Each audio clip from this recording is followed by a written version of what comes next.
XM202.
Of the morning, while the city sleeps, an uncommon band of heroes unites to fight the forces of evil. The Opie and Anthony Show. Oh, my sweet Jesus. With Op. I want to be known as notorious. No. Ack. Everyone is always in my way. Oh, you really are deluded. And B-Cup. Kind of fat-breasted and awful. And surrounded by dullards. Ben looks like poorly spliced film. Oh, it's hilarious. Whenever Steve yawns, it looks like the back of the Batmobile when it accelerates. Pocketosis. Eric, you're not going to cry. Shut up. And armed with superhuman powers. He pulls his pants down and just starts leaking into someone's garbage can. That's rule one. How about if he gives you the old chin tap with his helmet? That's all right with me. They are living among us. Average citizens, average heroes, quietly and anonymously continuing to make the world a better place. Controversial talkers Opie and Anthony. We are just dicks. You better just sit back and watch. Yeah. Wait, what? The Opie and Anthony Show. Oh. But enough of this palaver. Let's get the show on the road.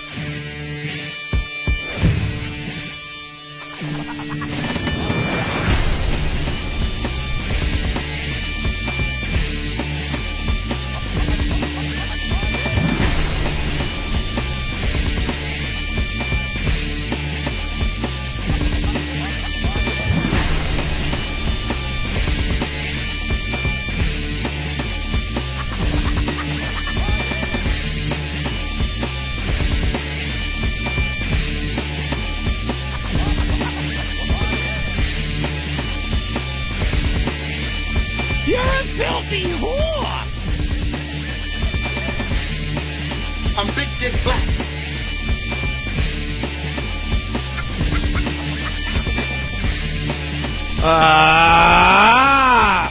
that big a deal. Just a little thing. But everyone saw that, right? Yeah. Welcome to the Opie and Anthony program. The O&A virus spreading across America thanks to XM Satellite Radio. The #1 satellite radio provider in the world. Oh, wow. Anthony and I were pushing buttons on our machines here. Trying to give you the comedy of the sound clips during the beginning of the show. You know. They're just a tool. Yeah. Get on your hands and knees like a dog. Yeah, fun stuff. Let's do it! You're fired. So we're pushing buttons like idiots. Nothing's happening. Everyone comes running in here in a panic. No one touches anything. Yeah, no one touched a thing. So then I push another button, and then it's on the air. And it worked. Out of nowhere. That's a new one for us. That is a new one. But they're setting up the A-team when we're on vacation, and supposedly all the bugs are going to be, worked out of the system. Hope it won't be long now. We'll all be sitting here and going, I can't believe what a well-oiled machine this is. Absolutely. That's the goal. So we bitch less. We'll be off the premium channel, and then we take this whole, radio comeback thing to the next stage. Right. The next stage. There you go. And then eventually we'll be on tour buses, touring the country. I invented the road show. Oh, my God. Wow. If that doesn't reek of desperation. Hell yeah. If that does not reek of desperation. Hell yeah. You didn't hear that one, Jimmy? No. Howie says he's taking it out on the road. He's going to go from city to city after he gets booted off of Viacom to promote the fact that he's going to satellite radio. So he's going to get a big bus, I guess, and get broads and go to a city near you, and do that whole tour thing. Like we've been doing for years and years and years. But I'm sure he invented it. I invented going to the cities, Robert. Shut up! He's talking about it like it's a brand new thing. Like taking a radio show somewhere else is a brand new thing. Radio hosts have been doing it for years. Radio hosts that actually aren't agoraphobic, I guess. The guy's petrified to go out anywhere. I'm going to love seeing the result of this one. I think he'll absolutely lose his mind. There's no way this... People joke about me being a germaphobe and not liking people and stuff. Well, you're getting there. Slowly Wow. but surely, you have changed, my friend. Look, who was hanging out at the bar at the Hard Rock after everybody else left, drinking a few cocktails with the listeners? Good call. And I That's felt right. like the ass when I was leaving, and people were trying to shake my hand. I'm like, no, man, just fist, just fist. Hanging out? Because I didn't have any of that... No. I didn't have any of that soap on me. The gel to put in your hands, the germ gel? It's a known fact. After every appearance or road show, I ended up getting the flu for 3 weeks. Usually do end up getting Because half getting these sick. guys, they come up for pictures and stuff, and we've been hanging out with our listeners since day one. Since the first day Anthony and I started doing radio together, we were out there at bars and stuff, shaking Whether we hands liked it or not. and taking pictures and banging your girlfriends, whatever it took, Whatever. to get you to listen to us. Listen. And it never fails. Someone will always come up with the runny nose, wipe their nose before they shake your hand. Hey, dude. Or they got really cold, clammy, sweaty Or hands. the clammy hand, worst ever. That's the worst thing someone could slap in your fist, is that nasty, cold, wet hand. Dude, big fan. Ah!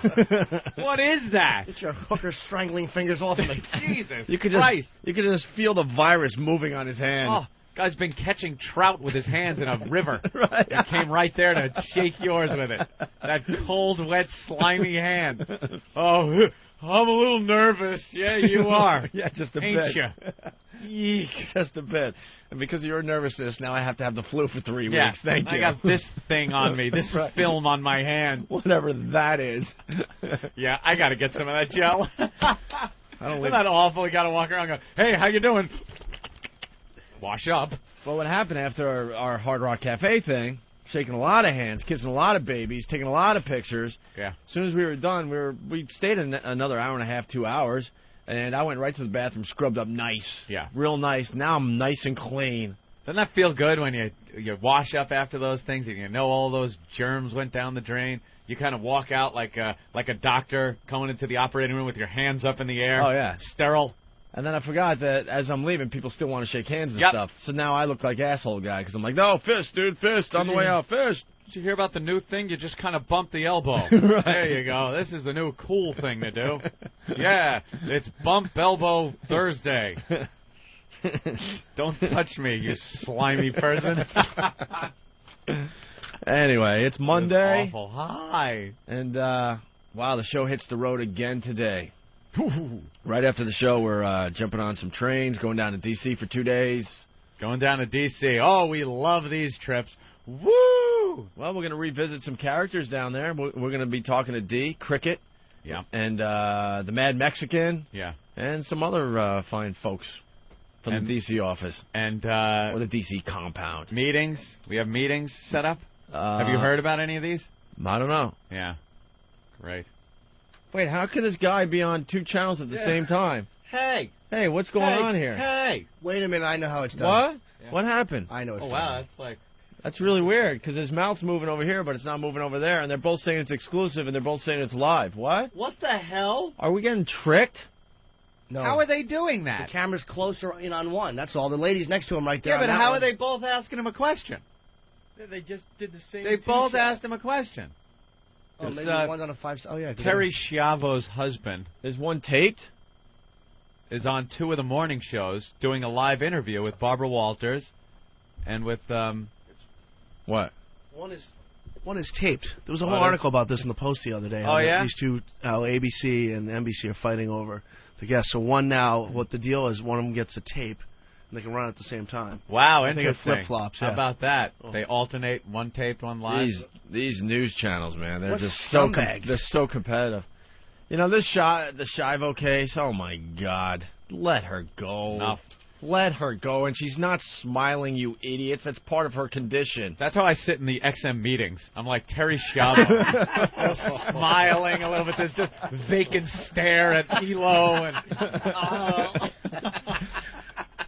Elo whispers to Strelo, I think he's smiling. I think he likes this idea. Please pull my feeding tube out. I've had this. I can't take it anymore. It's just a condition, you idiots. She's not smiling in that bed. She's not smiling? No, she's not Looks like smiling. she's having a happy time when they're wiping her mouth and everything. She's like, she smiles. No. She is so... So you're for pulling the tube out and letting her just waste away in a couple of weeks? Just let her go. Yeah? I don't think it should be Congress's decision, though. I guess it should be the family's decision. Do you think it should be the husband's decision or the parent's decision? Well, that's pretty weird. I guess that's a toughie, but the government, they should just stay the fuck out of it. That's kind of hard, though. If you got the husband saying that he should say what happens to her and the family saying they should, someone's got to mediate. Someone has to mediate. Yeah. And then it just works its way all the way up to now the president's involved. This is something that was in, local courts and then federal court, and then all of a sudden it ends up on George Bush's desk. And that's what pisses me off. The president's a little busy these days. Yeah, he's got a couple of things. But now this is the big thing he's going to be focusing on. This is the thing he needs to focus on. This particular situation. It ties into the right to life thing, every human life, blah, blah, blah. So, yeah, now he's involved. Let the husband and her family fight it out in, like, a cage match or something. There you go. Just duke it out. I don't know. It seems to me the parents should definitely have more of a say than the husband does over what happens to this woman. If the parents want to go on, I guess, paying for her in the hospital, that's fine. The husband, why does the husband want her to die? Did he say that He said he's honoring her wishes. Oh, her wishes? I'm sure he's just sick of looking at that face. I know I would be after 15 years. Close your mouth. We get it. Oh, God. Jesus. We get it. Wow. Well, he's like, is he remarried or he's with another woman and then he's had a couple kids with this other lady? Oh, I didn't know that. Done with her, yeah. Yeah. He's done with her. I don't know if he's officially remarried. But I think if it is a noble cause that he is indeed fighting for her her right to die because that was her wish and she's got to sit there in that bed staring up and smiling, then I guess, I don't know. I have no clue what they should do in this situation. Not that I think, the right to life thing. I think in that case she is in some pretty bad shape. Should probably kill her. You got to err on this. If both people want different things, food in my mouth, I think you got to err on the side of the family and leave her alive. If the family wants her alive that bad, it's kind of hard to just go, too bad. Yeah. He was married to her, now he's banging someone else, but he'd still like to pull the tube. Yeah, I think as far as who should have say, it's the parents. But if the husband is then, she said to him in some moment, look, if I ever end up like that, I want to die, then it's kind of, ugh. Yeah. Well, then it's his word, But then again, she doesn't have a clue what the hell's going on, so. And then you get all the kooks coming out of the woodwork now. Because they want to save every life. Great. Let's go running around saving every life. Yeah. And I was telling Anthony in the office today, I'm like, until we have a perfect society where everyone is just perfect and happy and enjoying their lives, these kooks have just got to go away. Yeah. There are so many people out there that are living their lives, know that they're absolutely miserable and there's nothing they can do about it. They're completely conscious of the situation they're in that could use the help from these kooks out there. Yeah. Could use the bed space, the medical care, everything. The attention. Yeah. The attention. A little pick-me-up, Yeah. And, that's a lot of resources going to this woman. All these kooks are going to just worry about this case. If you really care, why don't you just walk around your own freaking neighborhood and see the people that are just absolutely miserable and there's nothing they could do for themselves. And they're fully aware their lives stink. Yeah, they wake up every day going, "Oh, my life blows. Oh, my body's falling apart. Oh, that." Yeah, and this woman wakes up. She's happy. She's smiling every day. I bet they pulled her feeding tube out. She's probably starving, all hungry, and she's probably still smiling. Right. Let's say hi to Pete in Brooklyn. Pete, what's up? Pete. Pete. Pete. Pete. Pieter. Pete. Pete. Pieter. You know what I do think the government should stay out of it is like with cases like Kevorkian, where the person themselves is going, look, I want to die and get this over with. Yeah, how about that? And then the government stepped in and said, well, you can't do. I mean, that's a problem. Why is he in jail? Yeah. He didn't do anything wrong. And how about the way they're looking to off this woman? Pull the tube out until she just wastes away from lack of food and water until her organs shut down. Yeah, let Kevorkian do it. It's over in 2 seconds. They give more compassion to these murderers and rapists when they are on death row. You ever see Whose Life Is It Anyway with Richard Dreyfuss? He's an artist. It's a great film. I hate those depressing movies. It's good, though, but it's kind of like this. Depressing. He's paralyzed in a car accident. I can't hear. Shut up. Hey, Bruce. I can't hear. I can't hear. Bruce. I can't hear. Bruce. Yes. Bruce. You hear us now. I can't hear. Bruce, can you hear us? No. Fuck XM. Let that motherfucker. I was a little upset. That was Bruce Kelly. I just want to make sure that we have the phones today because this is a topic that everyone's talking about. Yes. But go ahead. I'm sorry. I forgot where I was. I know. Because Bruce had to ruin it for everybody. Oh, Bruce was just trying to be heard, though. Like there's so many in this country. Let's try Pete again. I get Pete? distracted at a colorful balloon.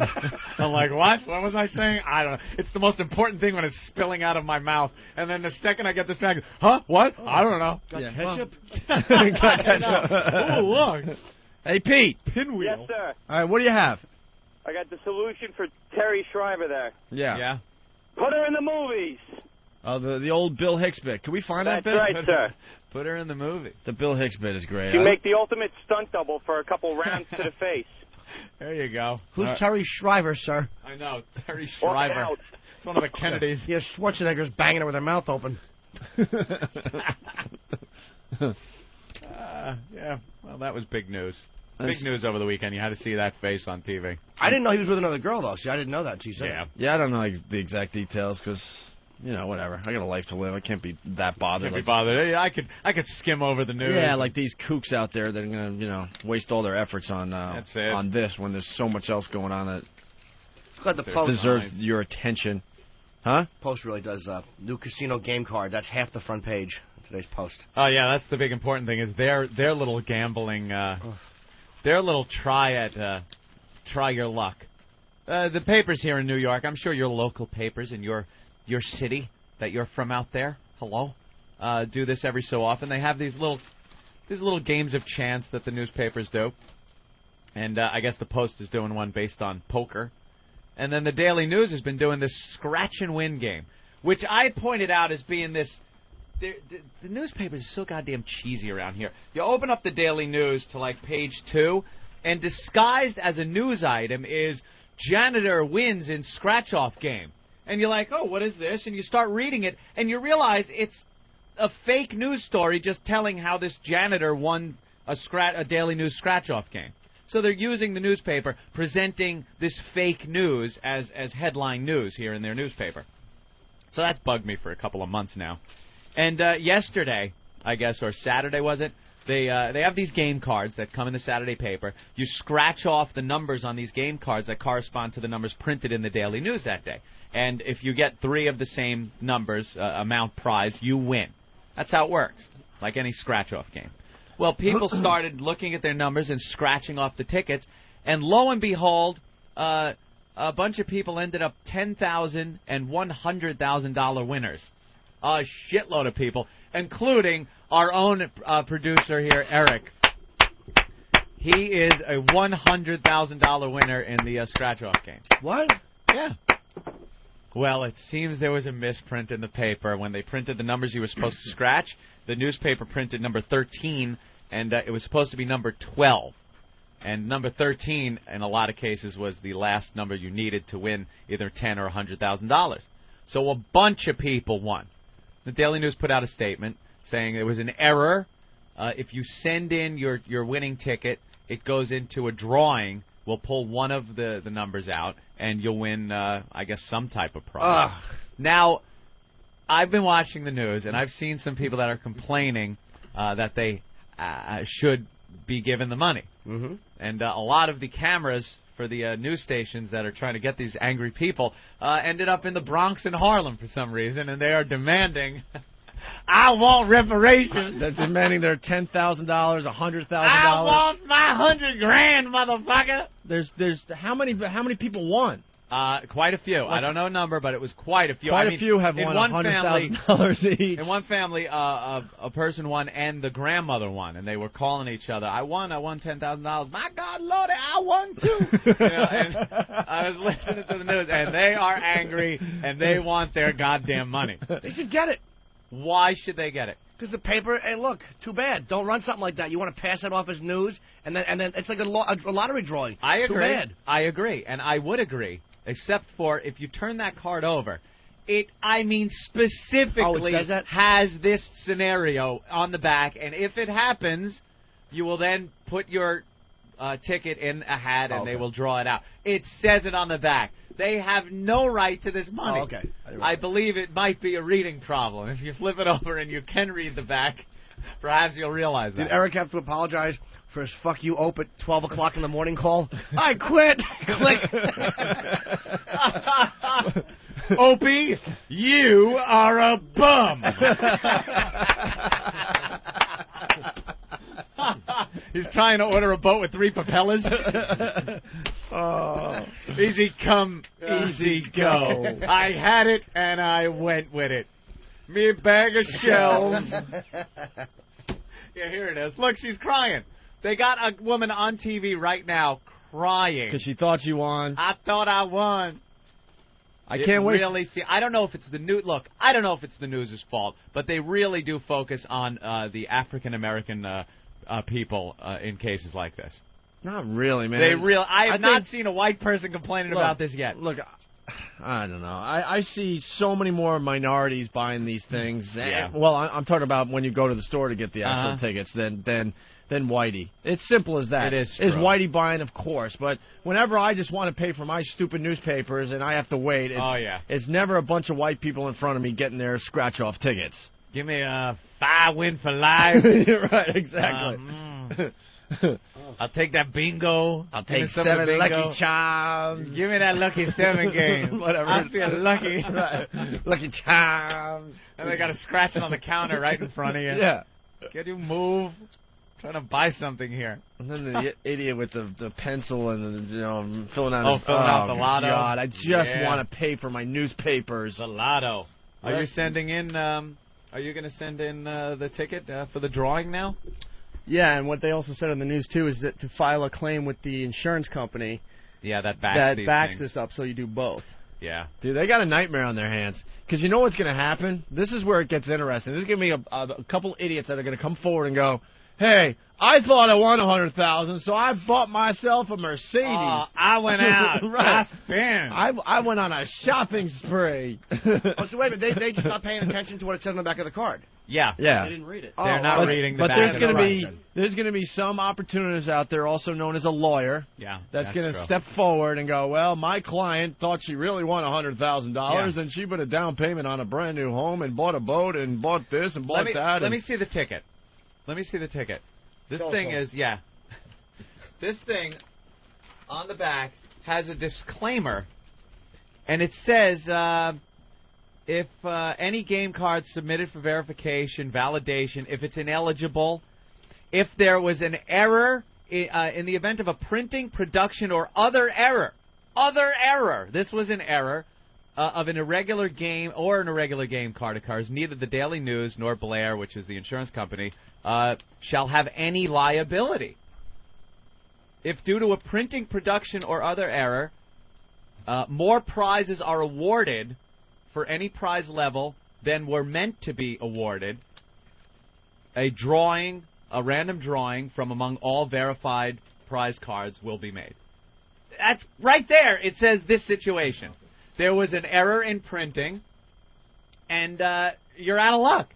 Send it in. Hopefully you'll win the drawing. But now you see people crying on TV, I thought I won. Where's mine? I won 100 grand, 40 acres, and a mule. Dude, the phones have exploded. Eric won, as you know, 100,000, right, Eric? Yep.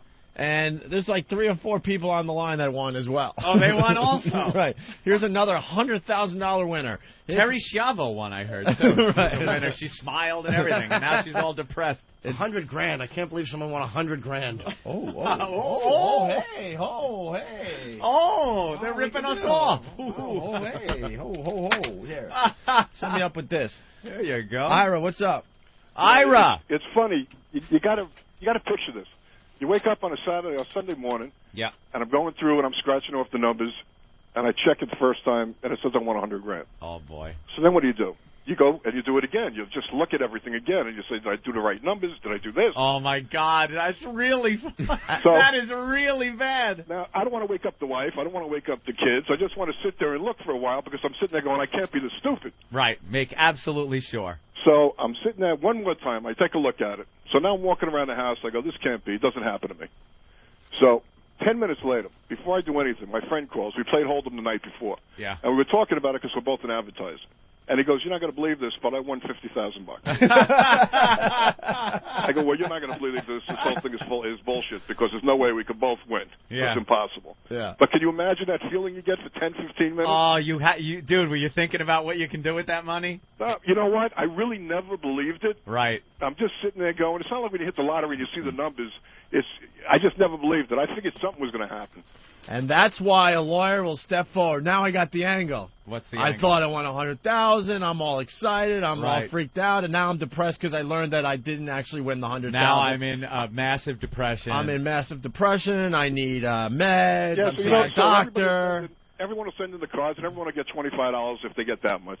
But what about you? Aren't you going to file a suit? Don't you want yours? Well, I'm going to submit, and whatever lawyer picks up the names, and if they file a class action, I'll go in on it. Aren't you going to protest? No, I don't think I got time to sit there and protest. I saw some protesting going on. Not that 100 grand's not worth it. Don't get me wrong, but I mean it's not going to really change my life that much.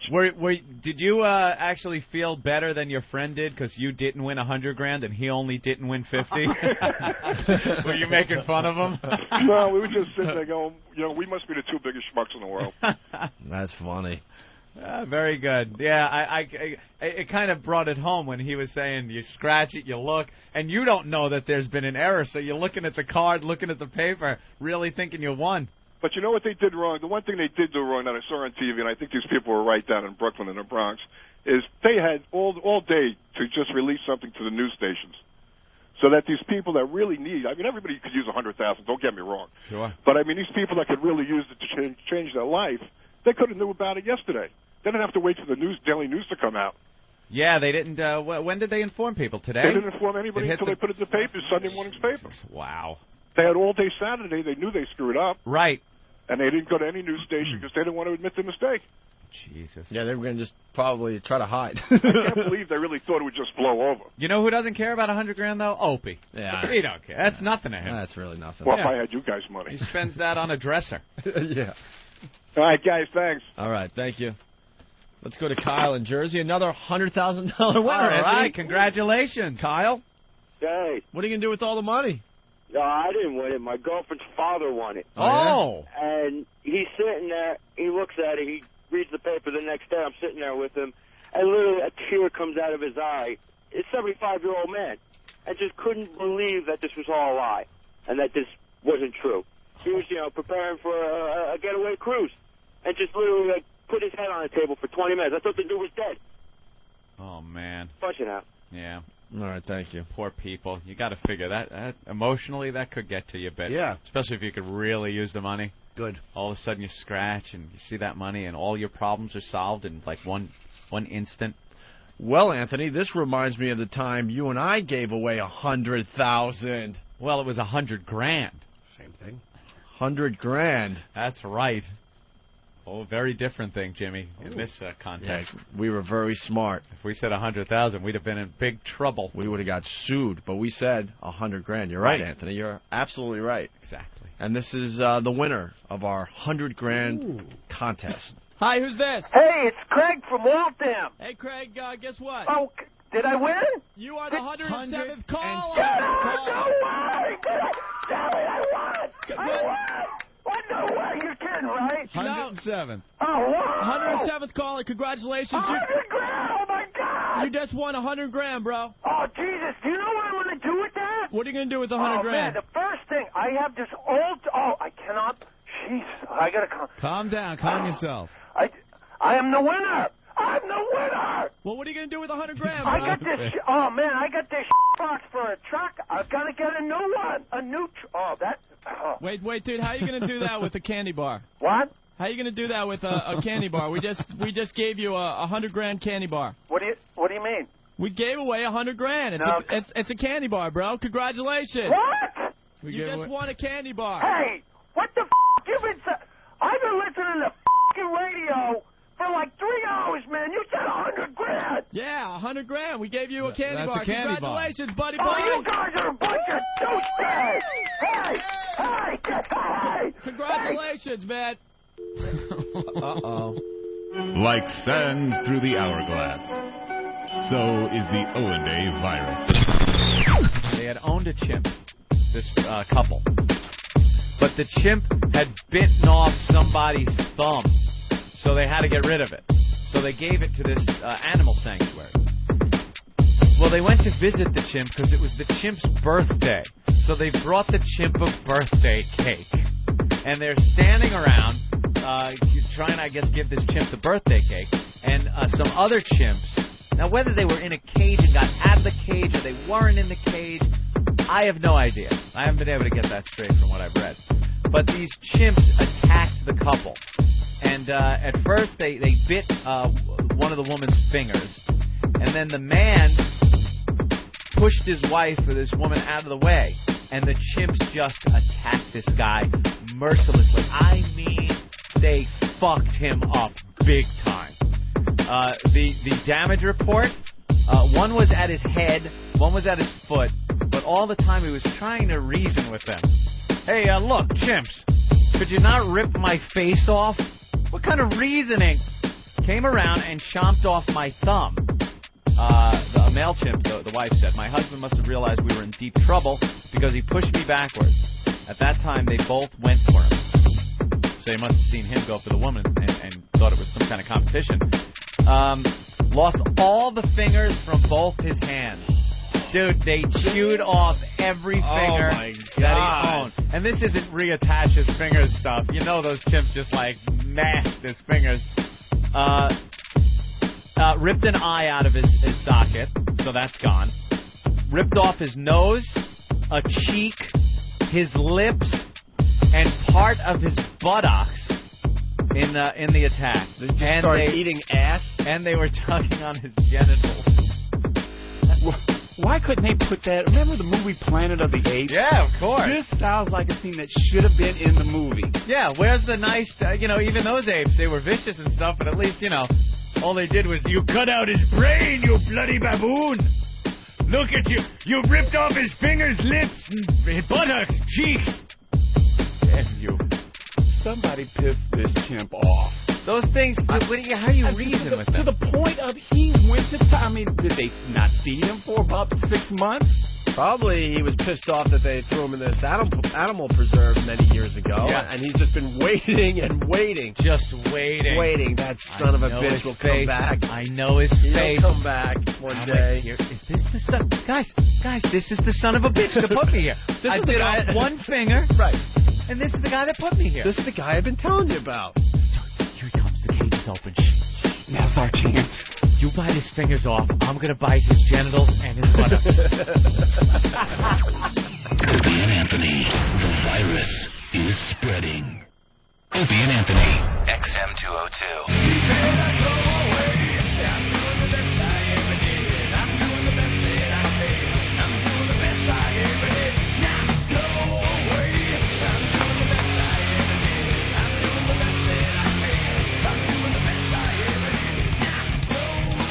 Let's go right back to the phones. There's a doctor on the line from New York City. It's Jay. Jay, what's up, buddy? Hey, how you doing? You're a doctor? Yeah, man. Listen, a patient of mine came in yesterday. He just complained a little bit of chest pain. He didn't come in for that ailment, actually, but he did relate to me that he lost the lottery. I read about it in the paper and just started complaining about chest pain. So we gave him a nitroglycerin and checked his EKG. He was okay, but he was the next teacher, and all these teachers, I tell you, when they get to be about 40, they just go nuts and get depressed, and this just sent him over the edge. I could see him coming back later on for a little.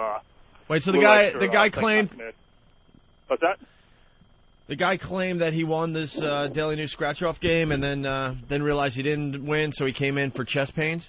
Yeah, well, he was coming in anyway, but then he started complaining about his chest pain. I didn't even know about the lottery thing. Mark my word, though, dude. Mark my word. Someone's going to come forward and say, this caused some stress, and now they got problems, and that's why they're going to sue, and you'll see. It's only a matter of time, right? Okay, guys, punching out. Enjoying the show. All right, thank you. Sean in Rockland. What's up, Sean? What's up, guys? Hey. What about the poor son of a bitch that went to his paper on Saturday morning and had 12, thought he lost and threw out the ticket? Oh, yeah, there's another angle. Another angle. They said it was supposed to be 12 instead of 13. What about the guy who might have won if he had scratched off the 12? There are people out there that won and have no idea because, they do what most of us do. Right. This is a loser, and just throw it away. And you're not really, well, maybe some of them, had their numbers written down, whatever. But there's a case in court right now about this lottery guy bought a lottery ticket, scratched it off. Or it wasn't a scratch-off ticket. It was like a lotto ticket. Went to the guy at the register to check it. And the guy said, no, this isn't a $50 winner or something like that. I give him the ticket back, and the guy threw it away. The woman grabbed the ticket out of the trash and had it checked at some other place, and it was a $100,000 winner. So now she got the money because the ticket's in her possession, and they're filing suit against the store and the lottery commission and everything else because the guy said it wasn't a $50. The guy had only checked it to see if it was a $50 winner or something like that, and it turned out to be a lot more. And oops, that one's going to be in court. Oops. Ooh. And they had to give it to the woman. The thing about the lottery, if you have the ticket, that's it. You're the guy with the ticket. You win. It's really hard to fight that if you don't actually have possession of the ticket. I don't believe it's a misprint either. If you have one number to get right, how do you print that wrong when you know people are thinking they win $100,000? How do you not do that correctly? Yeah, that's the one number you really got to watch. I don't buy it. I totally buy it. Really? It's incompetence. I don't know, man. That sounds like a publicity stunt. Could be a stunt. They could have worked it through and they hadn't gone. You know something? We're all talking about it. Let's keep our minds open here a little bit. Yeah, it's they all right now. Said, we have it on the back. We wrote that. We have a disclaimer, and the disclaimer says this situation exactly. Oh. It's kind of a way to drum up some, and I wouldn't put it past these scumbag rags. Then again, it's really negative publicity, though. It's really awful publicity. It's not sex in a church publicity. Well, no, it's not that good. All right, let's change topics again. Let's go to Tennessee. Ralph, what's up? Hey, that Terry Schiavo thing? Yeah. a lot of talk radio is reporting that he went in court, before. It said, he's going to have to take care of his wife. I guess it's a malpractice lawsuit or something. He got a boatload of money, and as soon as the check cleared, he's, my wife wouldn't want to live in this condition. We got to take the feeding tube out. So she gets a bunch of money because there was some kind of malpractice. The settlement comes in. The husband takes the money, and now you would actually have to use that money to keep her and care for her. And all right. Hey, it's a lot cheaper just to get a motorboat, and you go out of Modesto and splash as she smiles. You see through the green ripply haze that smile just drifting away like Jack in Titanic. But why a motorboat? You can just sit her in the backyard and just face her like with a little few leaves around her, and no one will even notice. Wow. Well, that does some kind of motive there. Do we lose this guy? Picture. Yeah, we lost him. All right. Oh, boy, would that smile irritate me. Trying to save your money and go out and buy a nice Jaguar, but you got to go in there and look at old toothy gums. Jesus. Old happy gal. Yeah. She's the perfect person to try your comedy material on. Two Jews walk into a bar. Dumb smile. I'll keep that. Look at that. Hey, Lenny, what's up, buddy? Hey, how you doing? Good. Listen, I just wanted to call up and say that my aunt actually won like $1 million on one of them scratch-offs. It was like the Millennium Series. Okay. And she actually threw it in the garbage because she scratched off one of the winning spaces, and it was supposed to be just one, and she thought she had to match 3 of them, so she threw it in the garbage. How do you not kill yourself at that point? Wow. Yeah, I know. We were we went back to that place, and we were going through the trash can, trying to offer people money to help us out, and it just didn't work. So, hey, listen, is Norton with you guys? Norton, you there? I'm right here, mister. Oh. Must have disconnected. He did kind of get you. I think he got you, bro. He got you good, too. All right, I don't know. Hawk? You were all wanting and stuff, like, I'm important. No. He wants to talk to me personally. I thought maybe he wanted to ask some questions about I don't know. Hey, where's Ben? Ben ran into Matt Lauer over the weekend. It's a quick, funny little story. Yeah. What are we doing? If you could get that. I think on a certain website, I don't want it to be flooded. Apparently, there might be audio. Schiavo audio responding to her father on Friday immediately following the removal of her feeding tube. I tried to get that too. Yeah, audio. It came out like one of those pages that won't open, like an error page. Really? It was getting pounded at the time. Yeah, it was probably getting pounded. It probably is now too. Oh well. Well, we'll see. I think the Republicans are on the right side of this one. If that's true about the husband, it's kind of tough to tell the family. Look, a little motivation there. Yeah. There's some motivation there to get her out of the picture then for the guy. If the family was going, look, he's right. She wants to be put to sleep. She wants to be put down because she has a broken leg. Put down. Then it's one thing, but... She's a smiling, fleshy scratch-off ticket for that guy. That's right. There's a 12 behind them there gums. I win. I'm the winner. There he is, Ben. Yes. You had a little celebrity sighting over the weekend? Actually, I had 2. Yeah. Ben called me. What day was that? I had the chick from the OC. Yeah, he called me Saturday and tell me everyone he ran into this weekend. Well, there was one. Yeah, then there was the one D-list celebrity that I told you about. That God is ugly these days. Oh, yeah. Yeah, that doesn't matter. Oh, it's not even relevant. I'll tell you there. But no, the chick from the OC, the real hot chick with her oil heiress boyfriend. The OC. The real. What's her Yeah, she's hot. She walked by him. But no, but Matt Lauer. was sitting having lunch at a sushi place in Soho, and this little kid starts playing with the back of my hair because they're sitting behind me, and I turn around, it's Matt Lauer, like, stop playing with his hair. He's trying to eat lunch. God. It was hilarious. Stop neatening his hair. He's got more hair, though, in person. Just watch him on TV. He's got a lot more hair, it looks like. I think it's all that. This just in, Matt Lauer's kid missing. I'll look for him. He's in there somewhere. The little boy, you know why he was touchy? Because he thought it was the nest he saw on TV that those hawks were in on Fifth Avenue. Mama, see birds. Pretty funny. That would be fun to play with, you know? I'd love to run my fingers through Ben's hair. Yeah. Oh, yeah, come on. You could, I dare you. Yeah, hey. Oh, that's cool. Got a FedEx form? Hey. All right, Matt Lauer and his child. There you go. I was playing with Ben's hair. I went and saw Wheeze over the weekend. Oh, yeah? How's he doing? Starting to take effect now. I mean, the radiation is is taking hold now. He's 6 or 7 treatments in, so. And already it's starting to. Oh man, it's going to be a very interesting thing here. My mentor in the business, he's in New York City getting radiation for a crazy whacked out rare form of cancer in his deep in his nasal passage. Oh God. It's something they only they usually see only in Asian countries. So he's starting to think maybe when he was doing the Vietnam thing, the Agent Orange, but he doesn't know. The Vietnam thing. The Vietnam it's thing. Like something you chose to do, like a vacation. Well, he did. He actually chose to go back. Yeah. He didn't have to. One of those crazy guys. Yeah, he didn't have to, and he went back for another tour. And he openly admits, look, I know there's a lot of guys out there that came back and they were fucked up and all this. He goes, but you know what? I had a really good time over there. Was he in the shit? And he hates to admit that because he knows a lot of guys that are suffering. But yeah, he was in the shit. Yeah, not just like a clerk. Oh no, I like those guys. Yeah, I was over in the Nam. He was like a clerk at the motor pool. No, what's that? South. What was that movie when we were soldiers, or when?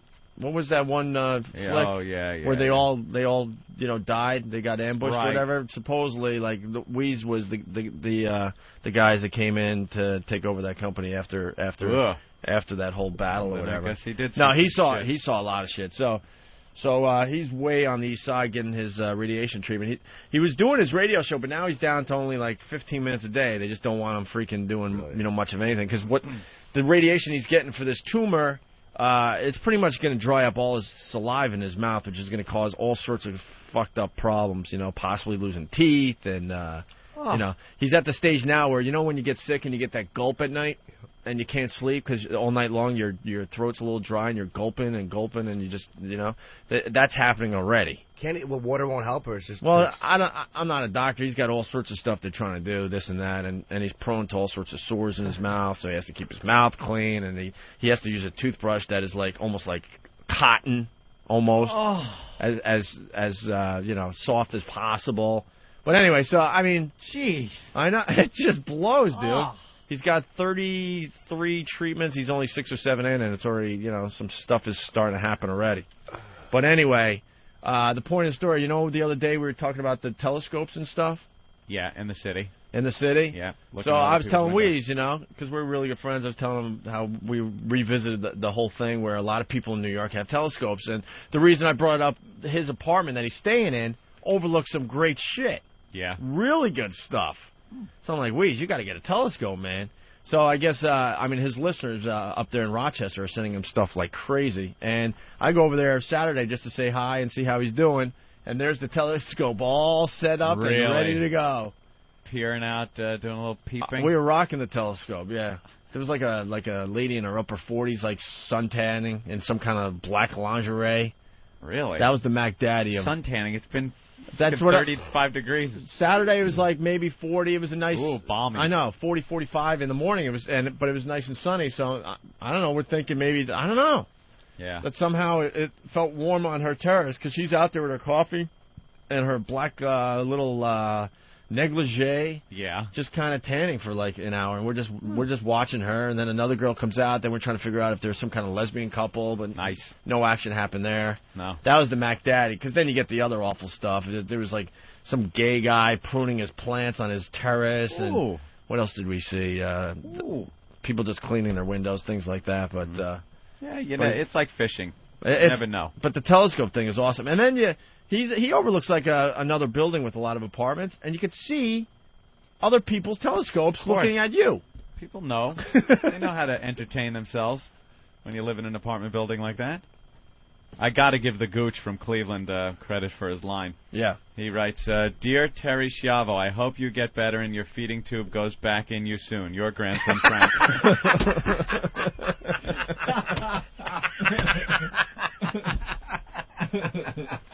That is really funny, Gooch. Very nice. Your grandson, Frank. 3 days without the tube and she's still alive.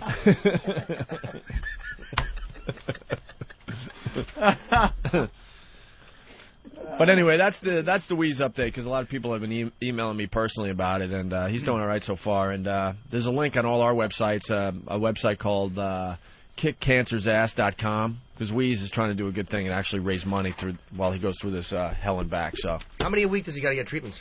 Well, he has to do 33. How many, is it like one a week or is it... No. It's every day except the weekends, I think. So do the math. It's about 6 weeks, I guess, a little more maybe. Wow. Yeah, no, he'll be in New York for a long time. So. And because of NASA, sooner or later they're going to have those little pills you eat. I'm telling you, little what they call it, micro and macro things. They're just going to go in there and get it for you before it even starts. Little robot in there. They're working on that because the people want to go to Mars, so they have to have some kind of 3 years of medical treatment. Get your ass to Mars. Yeah. Yeah. So hopefully. You swallow something. It's got like all kinds of things in it. A little camera. Well, they already have that. I've already seen that. They have that where you swallow it. Yeah, I saw pictures, the camera one. Yeah. It sends them out of to your colon or whatever. He was showing me pictures of his treatment because they put this this really tight mesh mask on him and pin him down to a table because he can't move. Obviously, you don't want to move at all when you're getting the radiation. Yeah. Are you getting the laugh track ready? Howdy, Quaid. Kids going to Mars. Howdy, Quaid. And and they strap him down really tight, and he's claustrophobic to begin with, and that's how they do the thing. But he was showing me the pictures, and it looked like something out of a horror film. Really, really creepy. But anyway, there's the update. KidCancersass.com. Yes, but Jimmy. If it goes well and he does his treatments and stuff, he'll be fine afterwards. He'll get all saliva back and all that stuff. And yeah, I guess I guess it's going to be tough. The treatment for this form of cancer, where it is, it's a tough one. But supposedly it'll be all right if he could get through the whole damn thing. You should go to Dr. Kennedy. Oh, but anyway, we were doing that. We were checking out, trying to find broads with a telescope, and he's he's pokering his ass off. Oh, really? And he wants you to go play poker with him. A little poker? Before it's going to get to a point he's not going to be leaving the apartment at all, but he's still kind of in that stage where he's getting out a little bit. Yeah. And he's playing in poker tournaments all over Manhattan. I don't want to get... and then he's doing the video poker online now. Anything to get a distraction. Dude, I was playing all weekend, really. He was out online. 900 large. What? Friday night. Wait, 900,000? No. Oh, oof. 900 large. I mean, 900 large, that's oof. That doesn't know the right expression. He dropped 900K. What? Yeah, you're right, 900. Oh, wow. 900 in a poker tournament Friday night, so.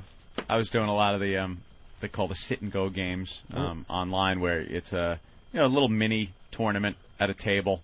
Nobody can come in after the game starts, and you kind of have to eliminate everybody at the table. Yeah. Won a couple of those. You get in, you buy. I was in the $10 buy-in table. It costs you $10 to get in, and then if you win $50. Come in second, you win 30. Third, you win 20, and then anybody under that wins nothing. Mm-hmm. And I was in the money quite a few times, and then a few times just make those stupid rookie mistakes where you just fall in love with your stupid hand. Got like ace king, you bet it big, you raise. Somebody else comes sees the raise, and then you just can't leave it alone. The flop comes out, you got nothing, and you're still hitting it, hoping, chasing the cards, hoping something comes up. Right up to the edge, just go, all right, I'm pot committed.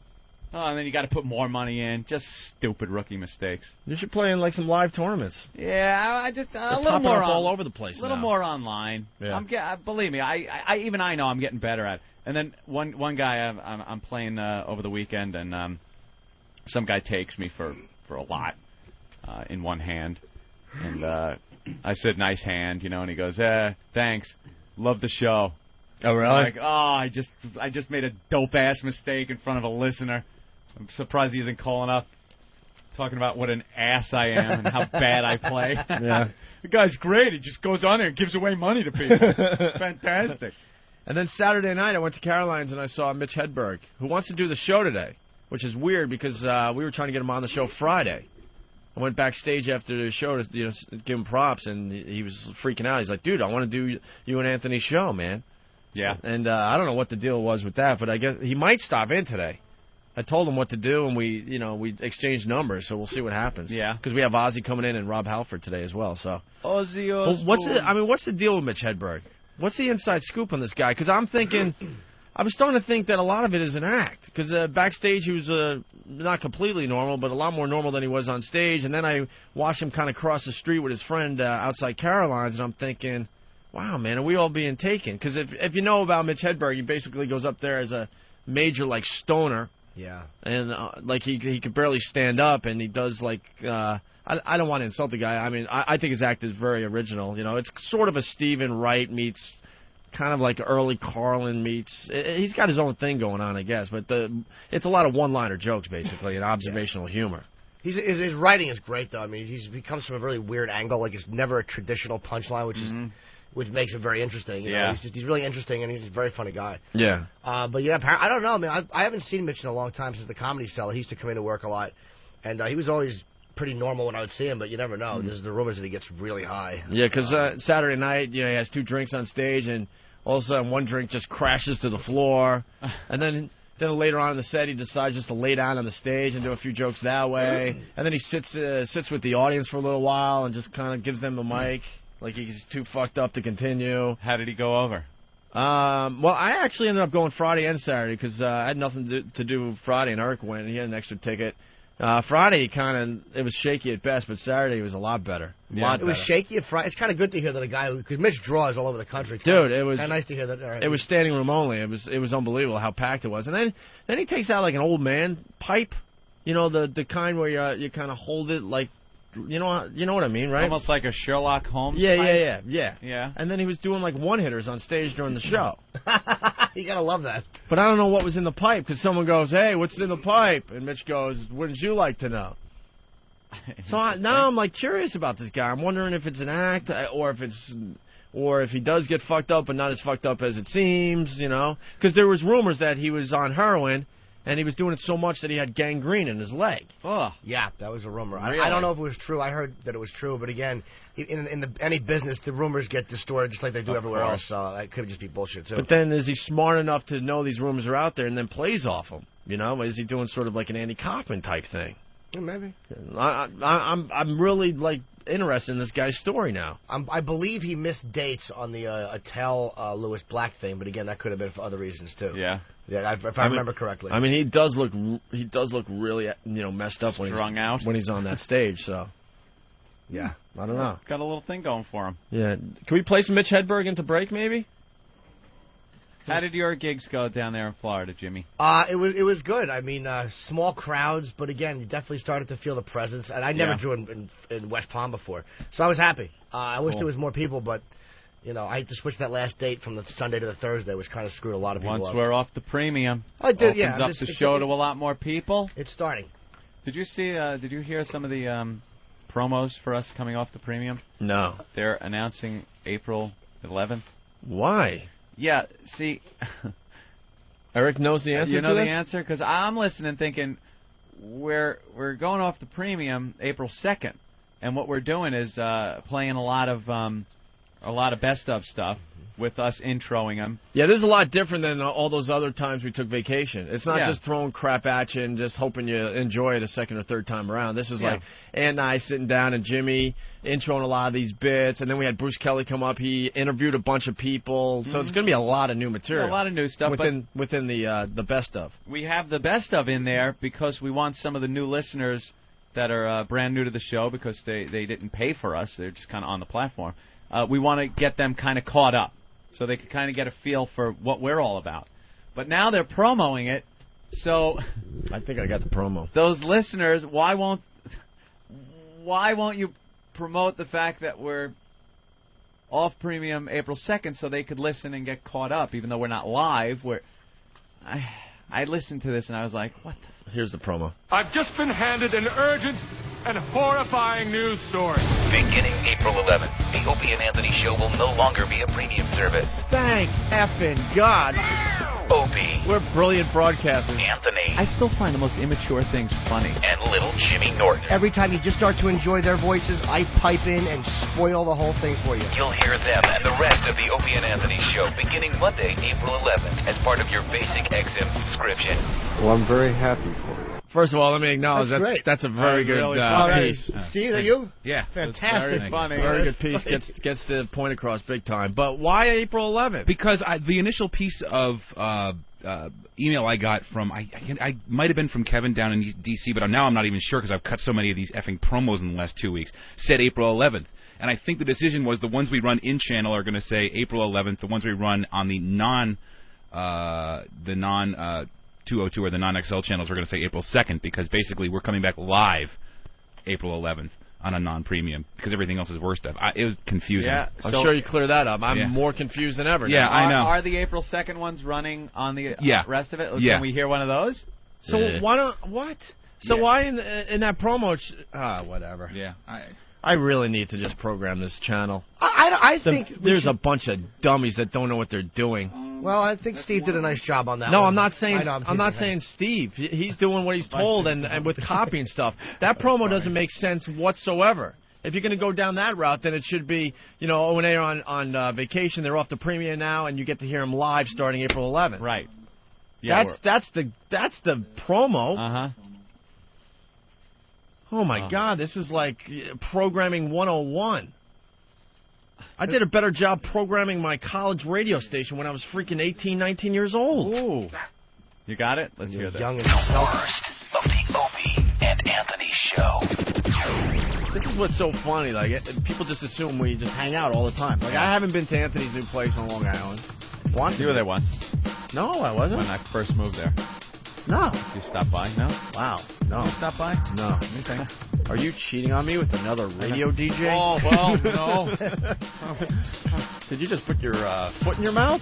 Oh. No. What radio station does he work for? I could have sworn you were. Is he one of those morning zoo guys? I found this under your bed. What is this? Wacky accoutrements. The Opie and Anthony Show, live from 7 to 11 a.m. with replays throughout the day on XM 202. Starting on April 2nd, the Opie and Anthony Show will no longer be a premium service and will be available to all XM subscribers. Thank you, Steve. You're welcome. The little tag on the end of it. Yeah, so that's running on like the news and non-XL channels. Right. But everything we run on 202 says April 11th because that's when we actually return live off the premium for some reason. Wow. Yeah. That's just stupid. It really is stupid. Just be the same one, right? On all of them, April 2nd. Yeah, because then there's a lot of people out there that confused. That have the entire XM Nation, let's just call it, and they're hearing April 2nd, April 11th. It's just dumb. Dumb, overthinking April 2nd, programming. I think is the date. I saw Mitch in Buffalo 2 months back, and he was like wasted and had to read his jokes out of a book. Well, That's pretty funny. He does look down at the book too. That's pretty funny. I'm really interested in this guy. I don't know. I'm surprised I haven't seen him before now. I think it's a bit of both. I've been hearing about Mitch for years. I've known him for a while, and I think it's a bit of both. Man. I think he can parties and gets high, and I think he's just learned to use it, and it just doesn't hurt him on stage. DJ, what's up? Hey, how you guys doing? Hey. Hi. I was listening to ESPN radio, I believe it was the 80s station last week, and they actually had the 11th one also. Oh, they were playing the 11th promo. Yeah, and I didn't hear the second. I was really confused because I've been on board with you guys since the beginning, and they said starting the 11th, you're no longer be charged, whatever the promo says. Oh, boy. So, yeah, I didn't hear the second. I was kind of confused, too, because I know everything else is the second. Oh, God. Yeah, you want people to hear the best ofs, because that's like all good stuff that's just been kind of... Yeah. You just tell it how it is. We're off the premium channel April 2nd. Here's some crap to get you caught up, and they'll be back live April 11th. Boom. There End you of go. promo. You run it Done. on our channel and every other... Pew, pew, pew. And you run it on every other channel. Yep. It's the first thing you learn when programming radio. It has to be very simple and to the point. Keep it simple. You have to keep it simple. So to have two different dates and this and that doesn't make sense. April 2nd, the boys are now off the premium channel. Here's some worst of. Here's, Opie and Anthony 101 to get you caught up if you're a new listener. And starting on the 11th, they'll be live again. That's it. And you can do that all in a 30-second promo, no problem. Right. If you're not going to do it in an email, you might as well do it in a 30-second promo. Dummies. Yeah. Bunch of dummies. Yeah, that's all weird shit. All right, as we go to break, Anthony, we'll play some Mitch Hedberg. We've been talking about him, and we'll get into some other things. Lots happening in the world, huh? We got some Robert Blake songs. Well, that's a story about one of the jurors that is trying to get his rock career started, and he's using the limelight that he's getting as being a Robert Blake juror to try to get his songs out there. Okay. I'm sure this is great stuff. It's almost like that black chick who was on the O.J. Trial, the black girl who sounded really white. Yeah. And she was on the civil jury, and she did the one-person show about everyone in the black community must have wanted to cut her throat, and I wanted to jump in with them. She was the biggest racial sellout I've ever seen in my life. You remember her? It was on HBO or something, right? Mm-hmm. Yeah. Oh. She actually spun it into a little 15 minutes. We have to care about Nicole. Yuck. So what promo is this one now? What is this one, Eric? Which one is this? Steve, this is the one that starts running the Friday after we leave. So this starts running like Friday after the show, saying we're on vacation, coming back, all that stuff that you asked me to do, with the saying we're coming back off the premium, but all the worst of stuff has new intros and whatnot. That's that promo right there. Uh-oh, let's hear. Yeah. The Opie and Anthony Show is on vacation. All right, there you go. There's the update. Put down that straight razor. Just get a hold of yourself. And turn up the volume. What is wrong with these people? We've packed these worst of shows with brand new material. Dude, I'm shaking. I might pass out. So if you thought you've heard it all before, no, you're wrong. You're stupid? Your friends think you're stupid? Think of it as a special edition DVD with director commentary. What the fuck does that mean? The Opie and Anthony Show returns on April 11th, off the premium and live from Boston. All right, well, there's a third version. Okay. Third version. Okay. I love when you take us out of context. We sound like such idiots. And I'm sure us saying we sound like such idiots will be taken out of context. There are times I stop myself now because I'm like, I don't feel like having to deal with this in a promo. It's going to be in a promo. Yeah. Derek did that one, so it was him taking you out of context. That was very good. I love those. All right. You're an idiot, and I hate you. Yeah, there it is. What? He's in Europe. Oh, really? Should we go to the phone now? All right. Mr. Halford. Yes. Rob Halford, everybody. I thought you were coming in today. No, I can't do that because I'm in my kitchen in England. Oh, you're in England. What time is it in England? It's probably like 1, 2, 3, 4, 5, 6, I don't know, 2 maybe? No? It's late. Hello? Rob. Yes. What time is it over there? Oh, God. It's about 1 o'clock in the afternoon. Oh, all right, 1 o'clock. Yeah. Yeah, we thought you were coming in, so this is a little weird. Yeah, we thought you were coming in today. We all had our cameras ready. We were all happy. Cameras and Judas Priest stuff. Thank you, Sony. We're out on the road at the moment. We're doing a British tour right now. So are you guys doing Ozfest again this year? No, we had a blast with it last year. You know, we were out with Sabbath and everybody. It was a great Ozfest last summer, and we were thrilled to be a part of that. But this year we're working by ourselves. We're still out on this massive reunion tour supporting our new release, Angel of Retribution, which is out now. And we're coming over to the States again now. We're going to be over there starting around the latter part of May when we get back from Japan. I almost went to Ozfest in Philly, and where you had to cover for Ozzy, and you played with Sabbath. I mean, how long before that happened did you actually know that you were going to have to go out there and do all those Sabbath songs? About 2 hours before I went on stage. Wow. And you pulled it off. I got a call from Sharon. She said that Ozzy was sick and would I step in. There's nothing like plenty of notice, is there? But I was happy to do it. You know, I'm a massive Sabbath fan, so I just went out and did the pre-set for an hour and changed some clothes and went back out there and did the Sabbath stuff. Did you know all the songs, or did you have to have like some kind of a quick brush up? Yeah, I got a pretty good idea of what I had to do, but thank God Ozzy's auto cue helped me out because I'm useless at remembering he's got information like a this time of teleprompter. Yeah. An overload of technology. Yeah, it makes it a little easier for you guys out there, huh? Yeah. So this new CD you're coming out with, is it like all old stuff live, or is it all brand new material? It's all brand new material. This is the first new material we put together since we reunited last year. So everything on our Angel of Retribution is brand spanking new. Are you guys being well received on the road? Yeah, it's brilliant. We're having a great time. We're working all through Europe. We just played our hometown in Birmingham, where I'm calling you from. We played our hometown on Saturday. That was off the hook. It was just great to be back home, and we're playing in Manchester tonight. So we're just taking care of our home turf right now. And are you finding out in general the fans just don't care about your personal life and everything that came out in the last few years? No, I mean, you know, I think that's a kind of we've exploded the myth about that kind of reaction within the metal community. Everything's going great, and you know, we're just glad to be back together and back out on the road. And you know, Priest is still making metal 35 years later and just having a great time with it. So you didn't feel any backlash whatsoever, huh? Oh, no, none at all. I mean, you know, that incident, that drama, if you want to call it, happened so many years ago that it's all kind of water under the bridge. That's great, man. Do you feel better now and more relaxed and not worried, or you don't care either way? You know, it's as intense as it ever was. I mean, everything that we do is not diminished. There's still all that love and that passion for what we do in metal is still in great shape, and we've been welcomed back, you know, in an incredible way. We can't wait to return back to America. America's been looking after us for so many years, and that's like home from home for Priest, you know.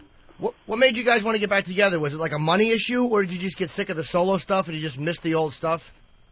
No, well, the fact of the matter is, you know, Priest has always been around. The fact that I went off and did my solo stuff, which was important to me. I think I kind of got a lot of things that I needed to do musically in my heart and in my soul, accomplish that. And there was always this wish and hope, I guess, not only from myself, but from everybody that loves and supports Priest worldwide, that we would get this reunion happening. And it took place. It you know, it was 10 years in the making, but it's like family. You know, families have friction amongst them, but you know, at the end of the day, blood's thicker than water, and we're just back now in full force and out on the road and having a great time. So you think you guys are getting along a little bit better than Motley Crue is? So, what's happening with the Crew? I know they're working right now. What's going on? Well, go ahead. I said they're out doing gigs, but you know, everyone's always saying how they're just kind of infighting, and that the whole tour probably won't make it. Oh, okay. Well, you know, I guess it's all different things. Means different things for different people. But you know, I'm a Crew fan. I'm glad to see that they're back out. So it's going to be a great time in America this year for rock and roll and metal. When are you guys hitting the States to tour? We're going to start out there, probably Minneapolis, St. Paul, sometime in the end of May, and then we're going all over. Everything's on the Priest website, judaspriest.com. Very cool. All right, thank you, Rob. All right, buddy, thanks so much. We appreciate you calling today. We'll see you when we get over there. Yeah, come in and see us when you come to the States. Say what? Come in and see us when you come to the States. Yeah, we'll do it. All right. All right, Shitdick. See you, man. There he goes. Yeah, Rob bye. Halford, everybody. That's the only thing you had to say. Yeah, that's all I have to say to him. Take it easy, Shitdick. Javalog G from New York City. Opie, shut the fuck up. Who the fuck cares when you get off premium? You dumb, whiny millionaire fuck. All right. That's not what I meant. Who's that from? Javalog G. Sorry, we take our jobs very seriously, and we have passion for what we do. You idiot! Why do you give him the satisfaction? You idiot! Pat from Munaki, Professor Anthony, could you clue in Opie as to the direction of the rotation of the Earth? Did you say 2 in the morning? Because I just heard you say it's got to be 2 o'clock over there. I meant to say. I said 2, Afternoon. meaning 2 in the afternoon. I didn't hear him say 2 in the morning. I didn't say morning. I was. There's like two instant feedbacks here saying. I was counting forward 6 hours. Yeah. I think that was a pretty good interview, considering I thought he was coming in. I know. I thought he was coming in. All of a sudden, he's on the phone. That came out of nowhere. But I got nothing to say to him. Why not? What am I going to say to him? Huh? What am I going to say to him except for, all right, take it easy, shit dick? What else am I going to say? I like Rob Halford. Yeah, I like him too. You know? I did a pretty good impromptu interview, eh? I like it. Jimmy really bailed everybody out on that one. So I think we'd have had a lot of trouble. And I think we would have really gone down a bad place. The old dirt road, if I may. Yeah, I couldn't insult a legend like that. I just can't do it. All right, well. The whole thing stepping in for Ozzy, that was good stuff. Yeah, I was kind of, part of me was like kind of bummed I missed it. Another part of me knows I would have cut my wrist in a tub if I was planning to see Sabbath and anybody stepped in. I wouldn't care if it was Bush. Anybody that stepped in place of Ozzy, it just would have stunk. Unless I had seen every show on the tour and said, okay, this is nice for this one time. Little change, one time. But if I went down to Philly, and I always have to shit when I go to Ozfest because my schedule's all flipped up, so I'm holding in a dump from 2 in the afternoon until they sing Paranoid at the end of the set. So if I would have had to hold in a dump and then watch Halford walk out, as much as I like him, it would have been a horrible disappointment to not see Ozzy. Mm-hmm. I understand. And off the subject, because I've been forgetting to do this for 3 days, I have to do this from Baltimore. The radio show helped me out a lot, and they are huge Opie and Anthony fans, and they have been helping promote the show. Out to lunch, Those guys are really cool, and they promoted my shows, and they were great, and they just are big O&A fans down there in Baltimore. All right. What's out to lunch? They're like actually a really cool. Is that the one we listened in on? No. That was the morning show. Oh, all right. No, I thought they might have had a name for their show. No. These are the guys in the afternoon. I don't know the station. They're out of Towson. If I'm saying the name wrong, just call me up and smack my face. But they were very, very cool, and they're big O&A fans. And the guy was just... You know what we could do today? Ooh. What's that? When you were in Baltimore, we were listening in on your interview. Yes. You know that by now. And then we kind of spanned the whole country to see what other morning shows were doing. It was a lot of fun. Yes, we listened in. Any of them really bad? Oh. Just about all of them. Yeah. Just about all of them, and it was just fun to goof on. If we're going to do this today, though, the listeners really got to help us out. They got to know, like, how far away they could have their cell phone from the speakers, and, you know, so it runs a little smoother. Call us, and I don't know. It's real hard because there's so many commercials on regular radio. Yeah, but that's what made it fun, too. Every time we go to them. It was a great commercial for satellite radio, proving that there's just a bunch of junk out there on regular radio. Garbage.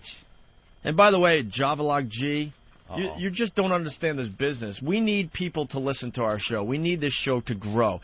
So we need to let people know immediately that we're off the premium channel. So these new fans, they don't know anything about us, so they can start getting into the show and enjoying it and then spreading the virus, as we call it, to other people. So Javalog will be here broadcasting for your entertainment, you asshole. Yeah. Because guess what? If we don't promote ourselves and if we don't market ourselves, and we leave it up to XM or somebody else, well, guess what happens? Less people are listening to us. There's no real interest in the show, and that's why it should matter to you. Because guess what? We go away because no one's interested in the program. And I'd like to say on behalf of what Opie is saying, and look, I don't mean to be a whiny thousandaire fuck, but I do want to say that you can start to see it in other cities, that it's definitely spreading already, but being off the premium is going to help. And the reason it is because we're pushing hard. Exactly. If we just sat here and showed no passion, just did our radio show and didn't come up with something called Spread the Virus, didn't come up with a show that the people could really be involved with, didn't promote the website and what Steve does on a regular basis. Steve didn't sleep this weekend just to get clips up from the Hard Rock Cafe live broadcast. Hello, exactly. This is all the stuff that is building the show and making it possible for us to continue, you idiots, so you should care. Hello, exactly. The assault on the media, all that stuff. All that stuff. Asshole! It's only Pardon helping my us. French, but you're an asshole! It's only helping us out in the end. Because the reality is most of the country has no idea who Opie and Anthony are. Mm-hmm. I don't know about that. I think you guys are a little more well-known than you think. They might not have heard the show because they don't have XM, but I think they know who you are. Well, I'm not going to assume that. I'm just going to keep pushing. Like it or not, Javalog. Yeah, Javalog G. Ooh. We'll listen to your radio show and your marketing strategy. Let's see if it's a little better than what we're doing. Why don't you get a show? Yeah. These dummies. I know it's boring at times to promote the show and get you guys out there to help us, spread the virus. We understand that, but it has to be done. It has to be done. There was a sticker stop in West Palm this week. What's her name? I know her. I like her, too. She's really cool. The girl that did it, she's on the message board. I'm such an ass. I don't know. She's from Whackbag. She came out and she helped promote the. She was really sick one day, so she came like 2 out of the 3 nights. What an asshole I am! I'm really sorry, sweetheart. I have one. And she's hot too, and she refused to bang me. But she's a nice girl, and she did a great job. All right, let's listen to some Mitch Hedberg. I think that's where we were at before. We were. Kev has a sticker stop. Where's your sticker stop next week, Kev? Quickly, Pyle, quickly! My sticker stop will be at the Livingston Toys R Us midnight, Friday, April 1st, for the Midnight Madness Star Wars toy release. Oh boy, that's going to be a bevy of... winners and non-pedophiles. Your audience. That's going to be something. It'll be a very, very tiny piece of our audience going to that. A bunch of people with stuffed up runny noses waving lightsabers at each other. Or as Ben wrote on the prep sheet, lightsavers. Savor. Like there's mint ones and peppermint. Perhaps Master I like Poe the yellow will ones. Join us. And by the way, her name is Herky Jerky Liz. I'm sorry I forgot that. Very good. So great rack.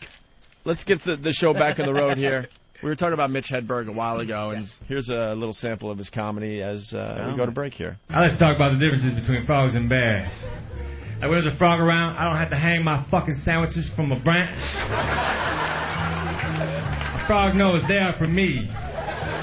He'd rather have a fly, because the fly zigzags, and my sandwiches do not. Unless I go like this. If I want some honey on some toast, I don't have to squeeze a plastic frog.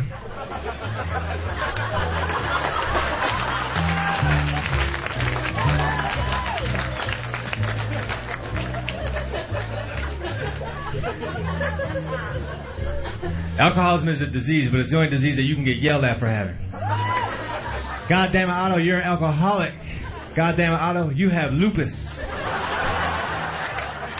One of those two doesn't sound right.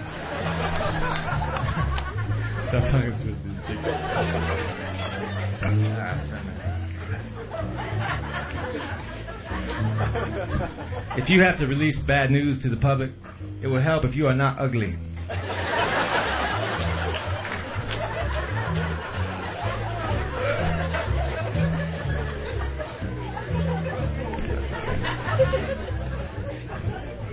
I have a loose neck shirt because my neck's fragile. I can't wear a regular shirt. It hurts.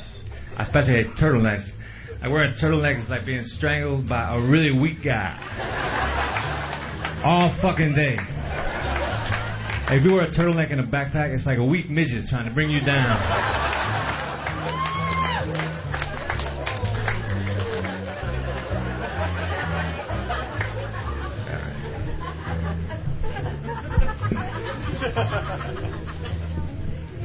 See here, man. I have two sisters, and one of them's named Wendy. If you ask Wendy if I was weird, she'd probably say yeah. But that's fucked up, because she's weird. Because she has a husband and two children, and they have a family photo on top of their VCR where they're all looking slightly to the left, as though something's going on over there. The camera is right in front of you, but I guess something happened to the left that made everybody happy.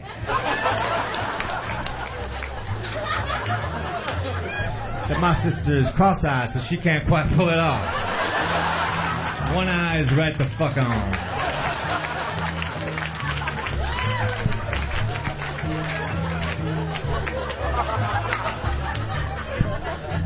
You know they advertise a casino on a billboard, they always show a picture of a guy winning money?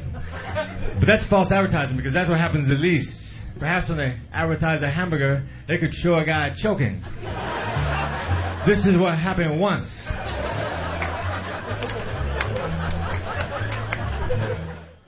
For 7 cents a day, you can get Opie and Anthony. Or feed this little kid with the flies on his face. But you want to laugh, don't you? You don't want to be depressed watching starving children. So turn them off and turn on Opie and Anthony. And we'll send you a photo of the child you're helping in the outfit of your choice. The Opie and Anthony Show.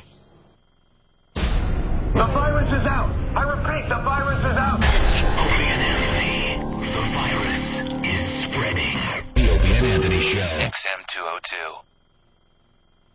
The Opie and Anthony Show. XM202.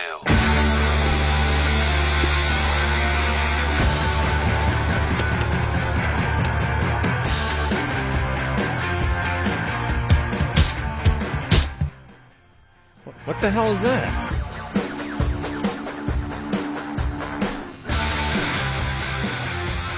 You guys want to talk to Wheelchair Fred real fast? Oh, he's on the phone. Yeah. Cool. Good old Wheelchair Fred.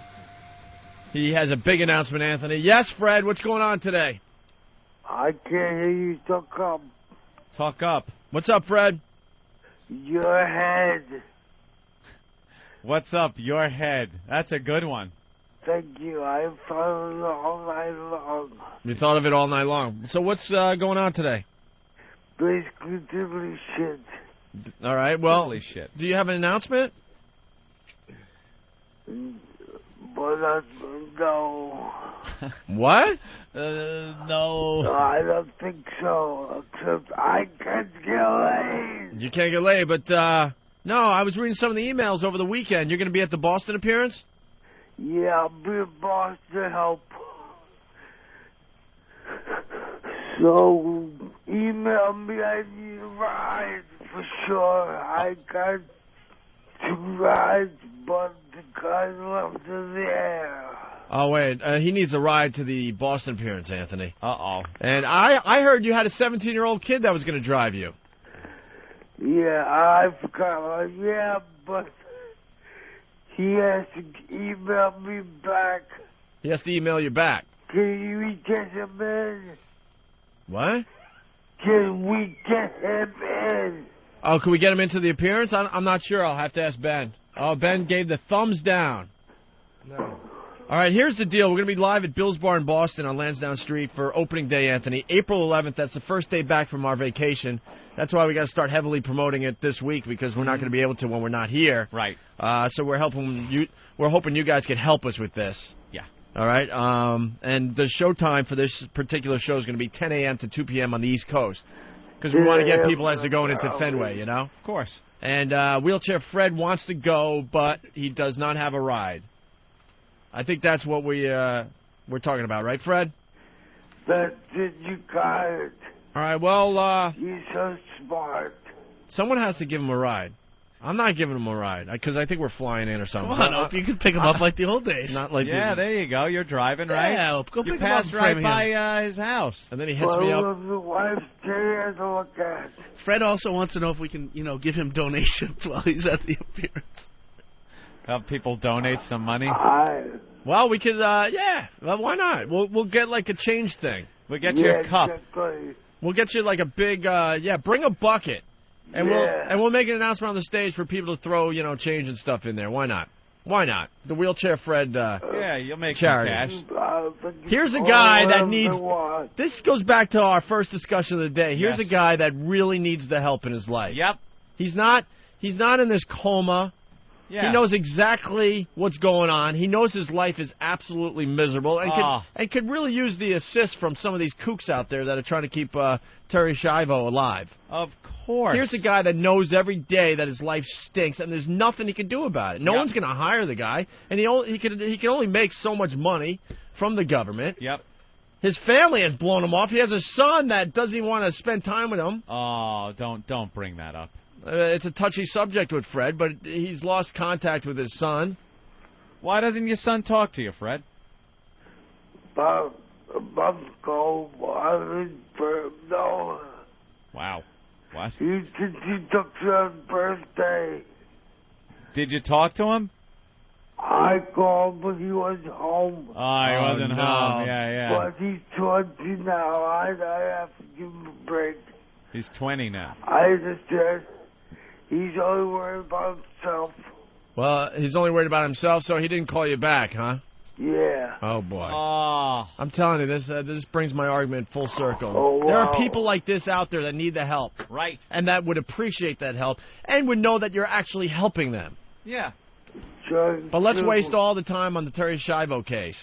Time and resources. Time and resources. And also, I get laid. Well, he wants to get Freddie, laid. will you shut up? You're wrecking my whole argument by yelling out things like that. Coming across as just a horny gimp. I know, he just wrecked my argument. The horny gimp. It's a horny gimp. Maybe we could hook Fred up with Terry and he could just put his mule where the feeding tube used to go.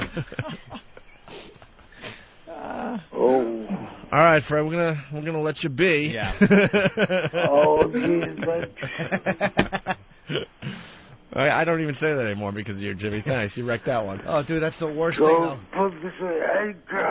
Email me. All right, what's your email address? Because someone out there's got to pick you up for this appearance when we're in Boston.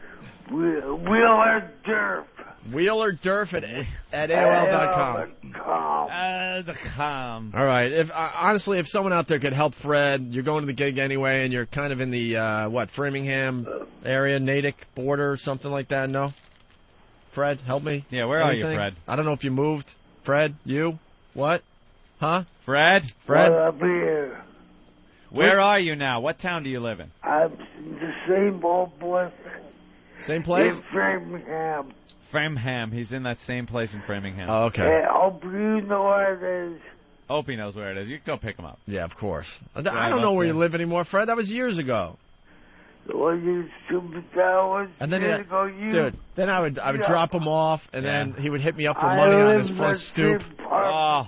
All right, you live in the same apartment. All right. I guess we just look for the deli where you pick up guys to have bang you. Yeah. And then it's only It's just a mere few hundred yards from there, right? If you pick him up, you could go see the dildo in the toolbox at the bathtub. Take pictures.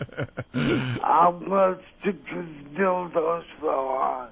All right, he's going to stick to dildos for a while. Yeah. All right, Fred, we'll see you in Boston when we broadcast live April 11th from 10 a.m. to 2 p.m. Nice. East Coast time at Bill's Bar in Boston on Lansdowne Street. We can be able to get... Bill's Bar. All right, thanks, Fred. I'll catch you later, ciao. Catch you later, ciao. All right, yes, Jimmy. I have to announce this because I almost before we go on vacation. My Boston dates have changed from April 8, 9 because I'll be in L.A. shooting Louis C.K. pilot. So April 29, 30 is when I will be out there performing at the Comedy Connection. That has changed, so your tickets will obviously be honored because there was a lot of tickets sold. So I apologize for the inconvenience.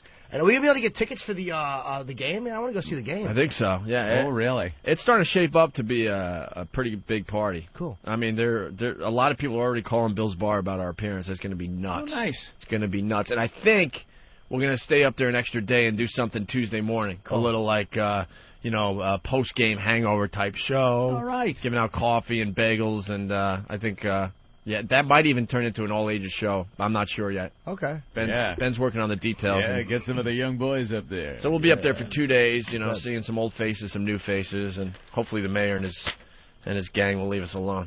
Why would they bother you? Huh? Why would they bother you? You're not doing anything wrong. Kind of he holds a grudge. A little bit of a grudge. A little bit. Mayor. Boston mayor. A little bit. Little bit. Remember we said he was dead? Right. Go ahead, Anthony. What happens? You guys get in trouble for that? Mm-hmm. Yeah, a little bit. Mm-hmm. Steve G. from Bethpage.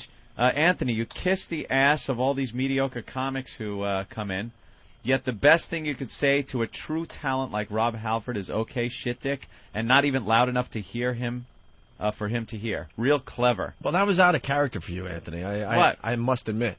I noticed that you were... Believe me, it was loud enough if the phones worked, first of all, sir. And it's actually funnier that he couldn't really hear it, because it's not funny if a legend like that calls in and you just insult him for no reason. That was the funny part, is that it's kind of like an inside thing for the people. He knew he wouldn't. You know what I mean? That's what's funny about it. This guy's upset because I said, I had nothing to say to Rob Halford, and obviously he's from Long Island, a big Halford fan. He's probably got his mullet, his leather jacket with, Judas Priest written on the back, and I really stepped on his religion here, so I could understand why he's pissed off. Yeah. Well, did he mention that little Jimmy Norton really thought quick on his feet because no one knew he was calling in? Yeah, how about that, Steve? Yeah, fella. Q99 Radio, Q99 Radio, the letter Q99 Radio at AOL.com. Is that his email address? I don't know. Don't destroy the kid just because he had an opinion, Anthony. Fuck him! You're not the one that is known for making sure the guest hears the awfulness. He has to add in, I kiss ass of all the mediocre comics that come in. He's bashing the whole show right there. He's saying we have mediocre comics come in. Dude, have you seen the list of comics that have come in? I listened to that goddamn Patrice playback replay with the combo and the glass dildos. It was hysterical. Mediocre comic. Shut up! I heard Billy Burr was very, very funny on Friday as well. Billy Burr was great to have in here. He's hysterical. We really enjoyed our time with Bill Burr when he was here Friday. I'm sorry, your shit dick hero didn't hear me. I was surprised you had nothing to say, really. Q99 Radio. Anthony? Send him pictures of nude men. Obviously, he likes gay men. Why would you want that sent to yellowtreats at AOL.com? Jesus. Or Ben.Sparks at XMRadio.com. Jesus. Guy's a jackass. All right, let's go to Chad. That's right, I said it. Jackass. Language, young man. This is still my house. Hey, Chad, what's up? Hello, fellas. Hi, Chad. I just wanted to say thank you to Meaty Tits for the plug, by the way. No problem, man. You guys really helped me out. I appreciate it. Wait, you're one of the guys from that show? Yeah, and it's great. Ever since you guys went to Satellite, I've got a bunch of new bits for our show. Like I tell this story about when I was finger blasting this chick, and it smelled so bad I had to roll the window down. Oh, there you go. Out the whole way home. You might as well get some mileage out of it. That's one of my favorite stories of all time, by the way. And it's great. I was divorced, and my lawyer, Dominic Barber, and I were accosted on the steps of the courthouse, and I lost half of my money. Yeah, all that good stuff. Plenty of good material. I just want to say thank you. And if anybody wants a wow sticker, you can come out to the Out to Lunch appearance at the Iguana Cantina in Baltimore this Saturday. This guy hands out wow stickers at his own appearances. You got to kind of love that. Wait, so you do afternoons down there, bro? We do middays. Oh, middays, We're on okay. the same station as Mike Source. And I wore my O&A WOW shirt in, and they caught a picture of it on the webcam, and the program director was salty, and apparently Geronimo was salty. Really? Wow. Yeah, it's real interesting, but I think you guys are great, and you're the reason I got XM, and you're half the reason I got into radio, so I want to say thanks a lot. Hey, Chad, if you really want to upset Don, and I know this is coming from me, not you, wear a picture of a live dog on your shirt. I'm sure that will really bother him. Or get a picture of a funny woman that someone married who's interesting to listen to. That'll really drive him nuts. And if you want to keep him away from you, Cinnamon Rush toothpaste. There you go. Nice. All right, that wasn't funny. Punching out. Kind of going to be one of my wasn't jokes bad. a little bit. I like the fact he's on the station. He fired at a bad breath joke. Good, Chad. He does commercial radio, and he promotes our show when he can. Nice. You got to respect that. That's kind of cool. I wanted to play Diary of a Dead Dog, but I don't have it here today. That was very funny. You heard that? Yeah, the Diary of a Dead Dog was Were you great. here, or were you on the road? I was here, unless you played it with your new best friend, Bill. I mean, I heard it when I was best friend. I got to tell you, Bill was just terrific. He was just terrific. I don't know. I heard some things. He was That's terrific. No, that's just terrific. You thinking. Yeah, I heard he was great. He was perfect. He fit in perfectly. You know, I introduced you to nothing but funny people. I really am an ass who's just playing with fire. Yeah, here you go. Look at this guy, funny. Yeah, Norton he could sit in my seat and be all funny. Yeah, Norton is a go-getter. Like, oh, well, guys, you know, I know I have to hit the road, but I found the funniest guys to take my place. I really got to start bringing in real awful comics that will bomb. So I'll have to hear some shit like that guy stunk. But it's like, yeah, where's Norton when you need him? I really am a dope. You really are, actually. So this Diary of a Dead Dog, you want to set it up in or no? What, the Don Geronimo dead dog thing? Yeah, he was backing out of his driveway one day, Don Geronimo, from the Don and Mike show, and he ran over little Rudy, his little dog. And it caused a lot of sorrow. So somebody put together a little...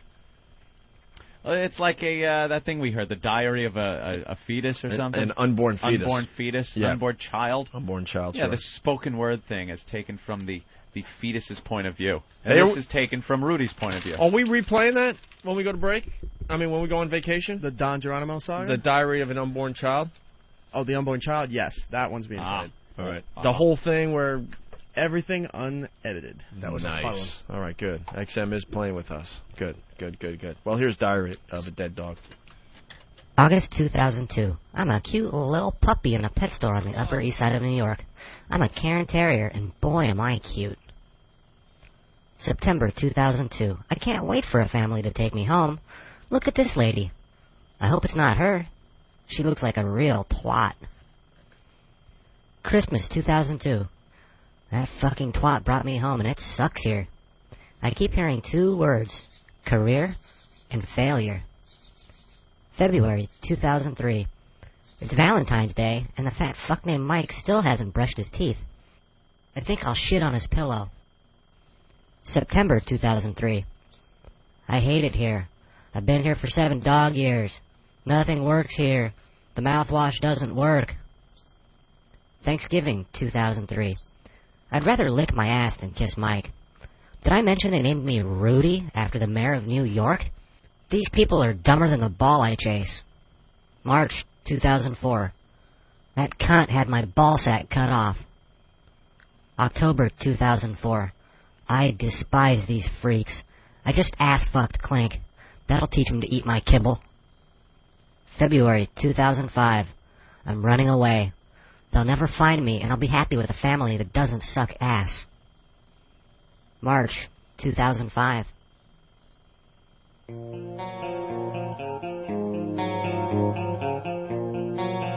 You killed me. You ran me over because you were late for work. You'll burn in hell. I trusted you, you fat fuck.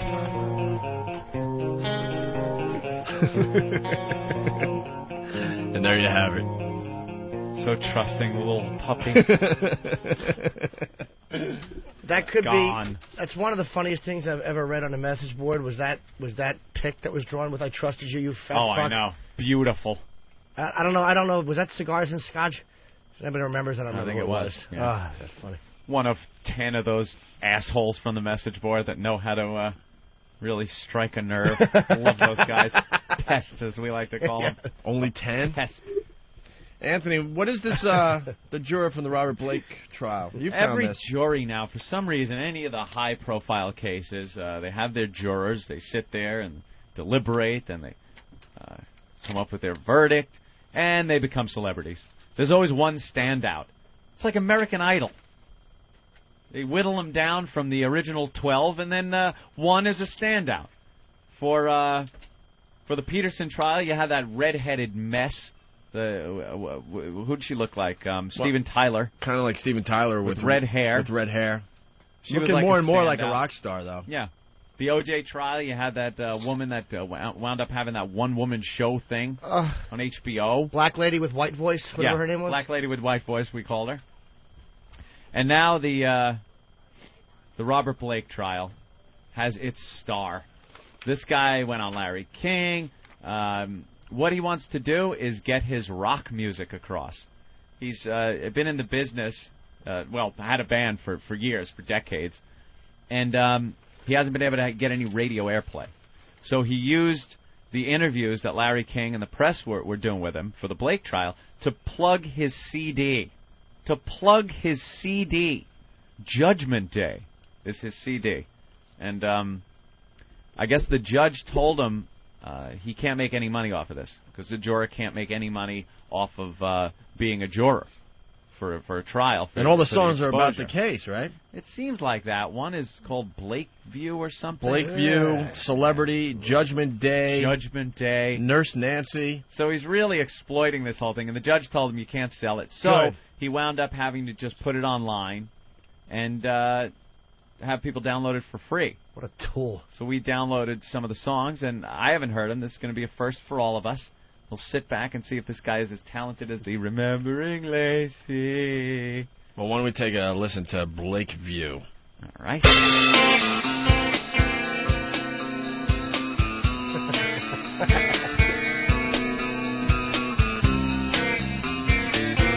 Yeah. Groovy.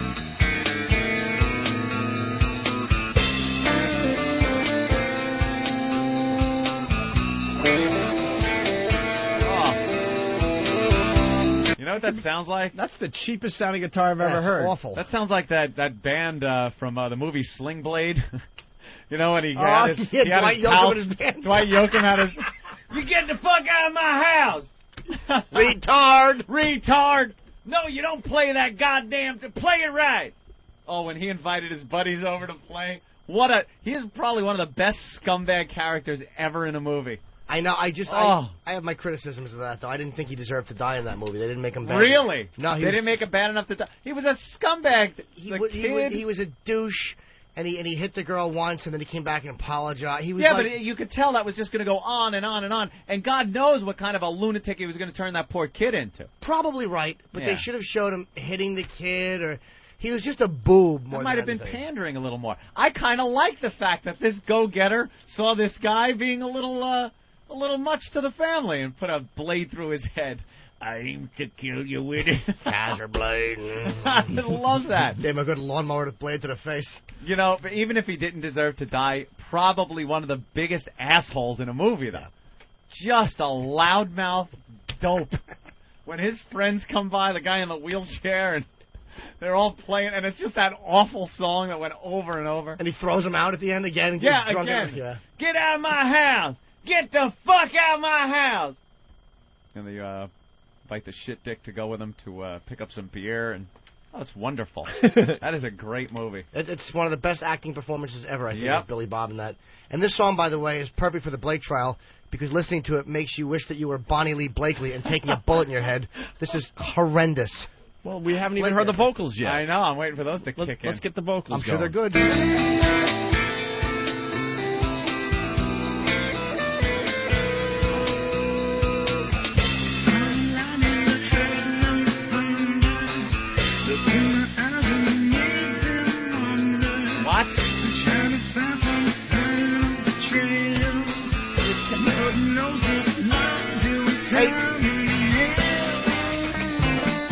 You can't hear a word this idiot is saying. Let's see if this asshole can get on the Phil Spector trial and maybe have somebody produce his next album. You stink. That is an awful recording of a song. Here's a guy that he finally gets his 15 minutes. Finally gets his 15 minutes of fame, and he's getting attention today. He's getting airplay everywhere, and look at this shit. He's getting attention. It's it's sweeping the internet. What a loser. Here's his opportunity. Maybe there's a record company out there, if it was a good recording, might have heard something. Might have heard something like, hey,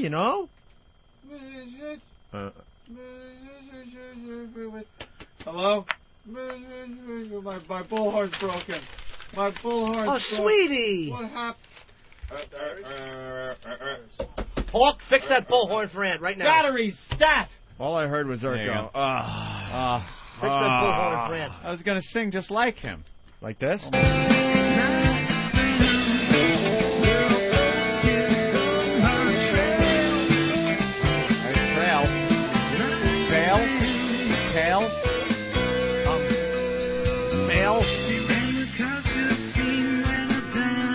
I'm really trying to hear him.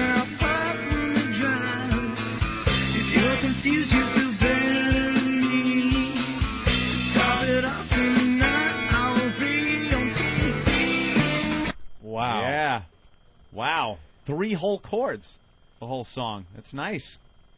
Oh, what an idiot. Is there another song? Maybe it's just that the mood of that song is like the whole mumbling thing you can't quite hear. Why don't we try Judgment Day? Judgment Day. The title track of this mess. Whoa!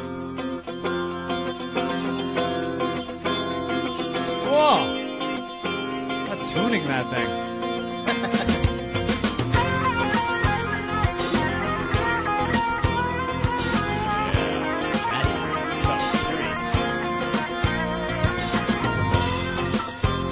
His guitar playing so bad you could hear him counting. Yep. you could hear.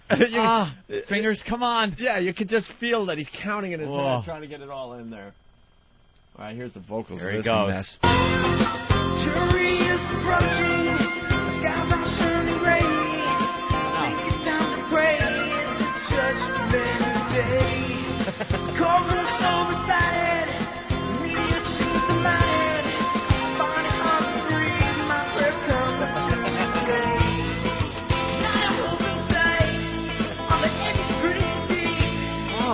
This guy just blew it. He stinks so bad that the vocals are so far in the back, and there's so much like chorus on it, you can't understand a word he's saying.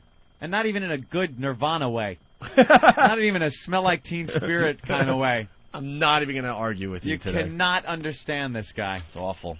We don't need to hear any more, right? His big shot. This is your shot, you idiot. This is it. You got our attention. We've spent 5-6 minutes on it, and that'll be it for you forever. If we heard the words, we would have played the whole song, probably try to rhyme some different things with the whole Robert Blake We would have had fun with it. Maybe some fun with it. Maybe there's a record producer out there that is listening to this and going, wow, the guy has some raw talent there. Oh. He's a natural, but no one's going to make any opinion or decision on William Hung gets more airtime than you idiot. You idiot. I want to hear Nurse Nancy. Ooh, maybe this is the one.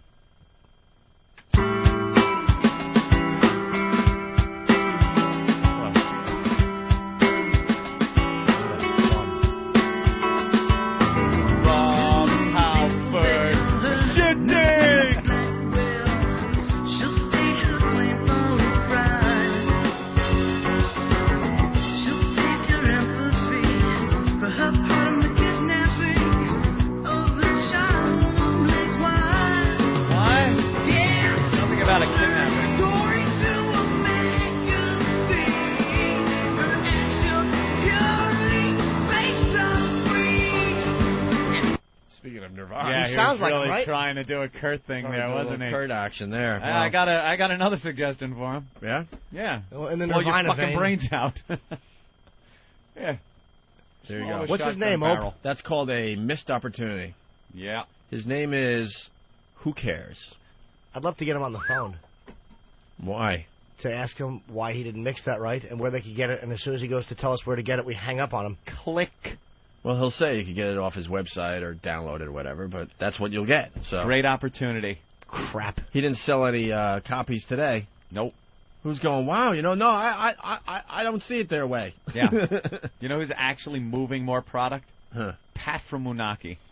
I hear Pat from Moonachie is getting demands for his CD. Remember the live show we did St. Patty's Day?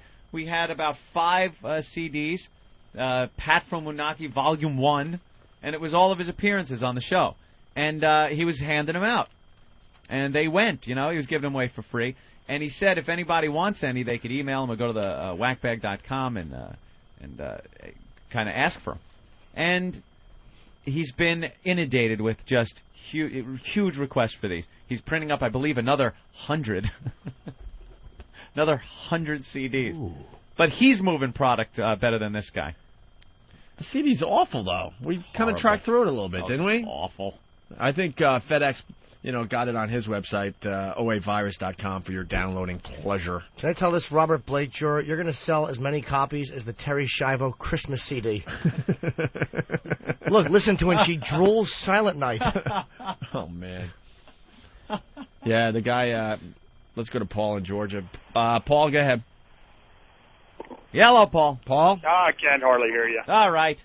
I just wanted to know where this guy got his percussion from, a Casio keyboard or something he bought at Kmart? Yeah, nice. The whole mix was really great. It's the cheapest guitar sound I've ever heard in my life. Yeah, punching out. All right. I can't hear you. And he was the winner of the talent contest between the jurors, I guess. What, they had what? It's just what it seems like every time. Okay, there's always a little vying for who's going to be the head muckety-muck. Yeah, the head muckety-muck, the guy that gets the most press after these things. Yeah. And he was it. He had the opportunity. Speaking of the CD, Anthony, Pat from Moonachie is on the line. Pat? Hey, guys. How's it going this morning? Hey, guys. What's going on, Pat? Not much. Moving my CD. Oh, yeah? How's it going? Oh, wonderful. Actually, I cut things off, and now it's up on A Virus. Oh, wow. You're not sending them out anymore? Yeah, limited edition. oavirus.com. Yeah. Are you signing them, Pat? Oh, the ones I'm sending out, they're all getting signed. Wow. How many have you sent out? Well, I took in all the orders, and I'm going to get them all production this week, and then I'm going to send them out, and I'm going to sign them all. How many people want the CD? 10, 12, what? No, it's almost 100 now. Almost 100 people want this disc. You should have put them up on eBay or something. You can make some money. Yeah, well, that I delivery. didn't want to screw around. It's technically XM content. Well, actually, it's XM content.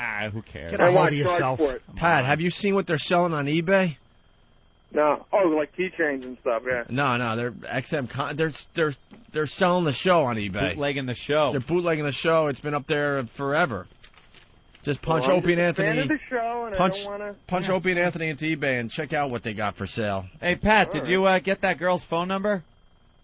No. I think she took the My Fine Rand. You should have asked for a number. Like 69? Horrible. No, because that was like your only opportunity to make out with a chick, and I figured maybe you'd say, hey, why don't we, go out or something. Could have at least asked. She might have said yes. Yeah, that's true. You were grabbing her tit, her ass, and kissing her. What better opportunity are you going to get to ask a girl if you want to go out again? Yeah, I should have asked her name, too. Do you know what her name was?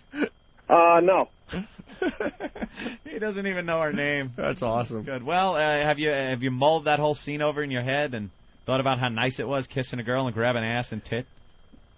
Oh, yeah, it was much better than a year ago. Whoa. Oh, that was him getting his toe cut off him. Yeah. Of course. And no prospects in the future, huh? For women? Nothing on the horizon. Right. Poor bastard. All right. He's kind of a celebrity. Yeah. And you got to make that work for you, Pat. Yeah. Yeah, I got to... Yeah. Well, okay. Your 15 minutes is just about up, Pat. Tick, tock. Yeah, I know. Anthony made a little clock with my toes on it. Yeah, I did. What? I photoshopped a little clock with a toe on it. In 15 minutes, it was almost there. A little toe clock. All right, Pat. You have nothing. All righty. You have nothing today. I had something, but I forgot it. There you go. Pat. All right, Pat from Moonachie, everyone. Thank you. All right.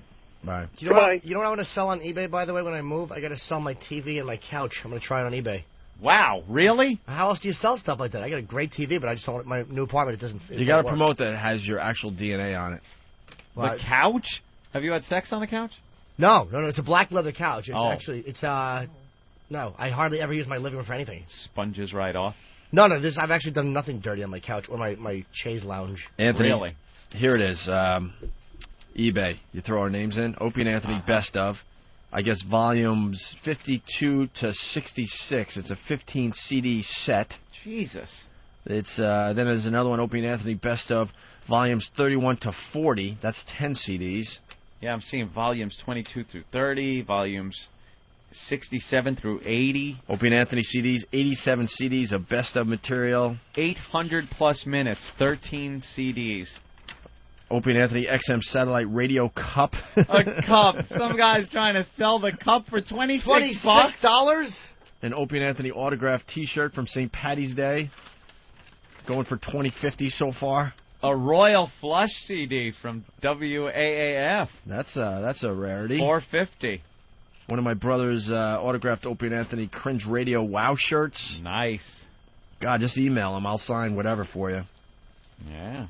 Let's see. Wow, that's a lot of. And Opie and Anthony Sex for Sam, 2 and 3. We only did 1 and 2, right?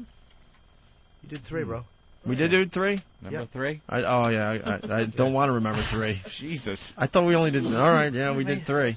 All right, so they got Sex for Sam the second time we did it, and the third time, which was the bad one. Yep. And then our 9/11 broadcast. Oh. Which I've never listened to again, by the way. That's one of the only things I've refused to listen to. Yeah, I don't want to hear that. I don't like looking at the pictures. I don't like watching the videos. It's depressing. I know we did really good radio, but I just don't want to listen to that again, ever. Nah. What's this Toby thing, Eric? eBay. This guy online, when you're talking about eBay, he wants to raise $50,000, or he's going to kill and eat his pet rabbit that he's had for a few years. Right. Is this legit, though? People are really sending in money? Set up through PayPal and everything. Come on. This is illegal. You don't think this is real? It's illegal. Well, people do stuff like this before... Eric might have been had. No, they take it down before... It says, Toby is the cutest little bunny on the planet. Unfortunately, he will die on June 30th, 2005 if you don't help.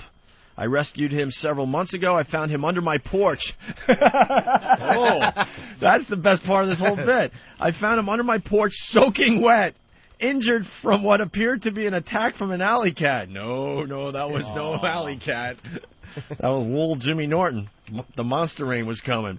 I took him in thinking he had no chance to live from his injuries, but miraculously he recovered. I have since spent several months nursing him to health. Toby is a fighter, that's for sure. Unfortunately, on June 30th, 2005, Toby will die. I'm going to eat him.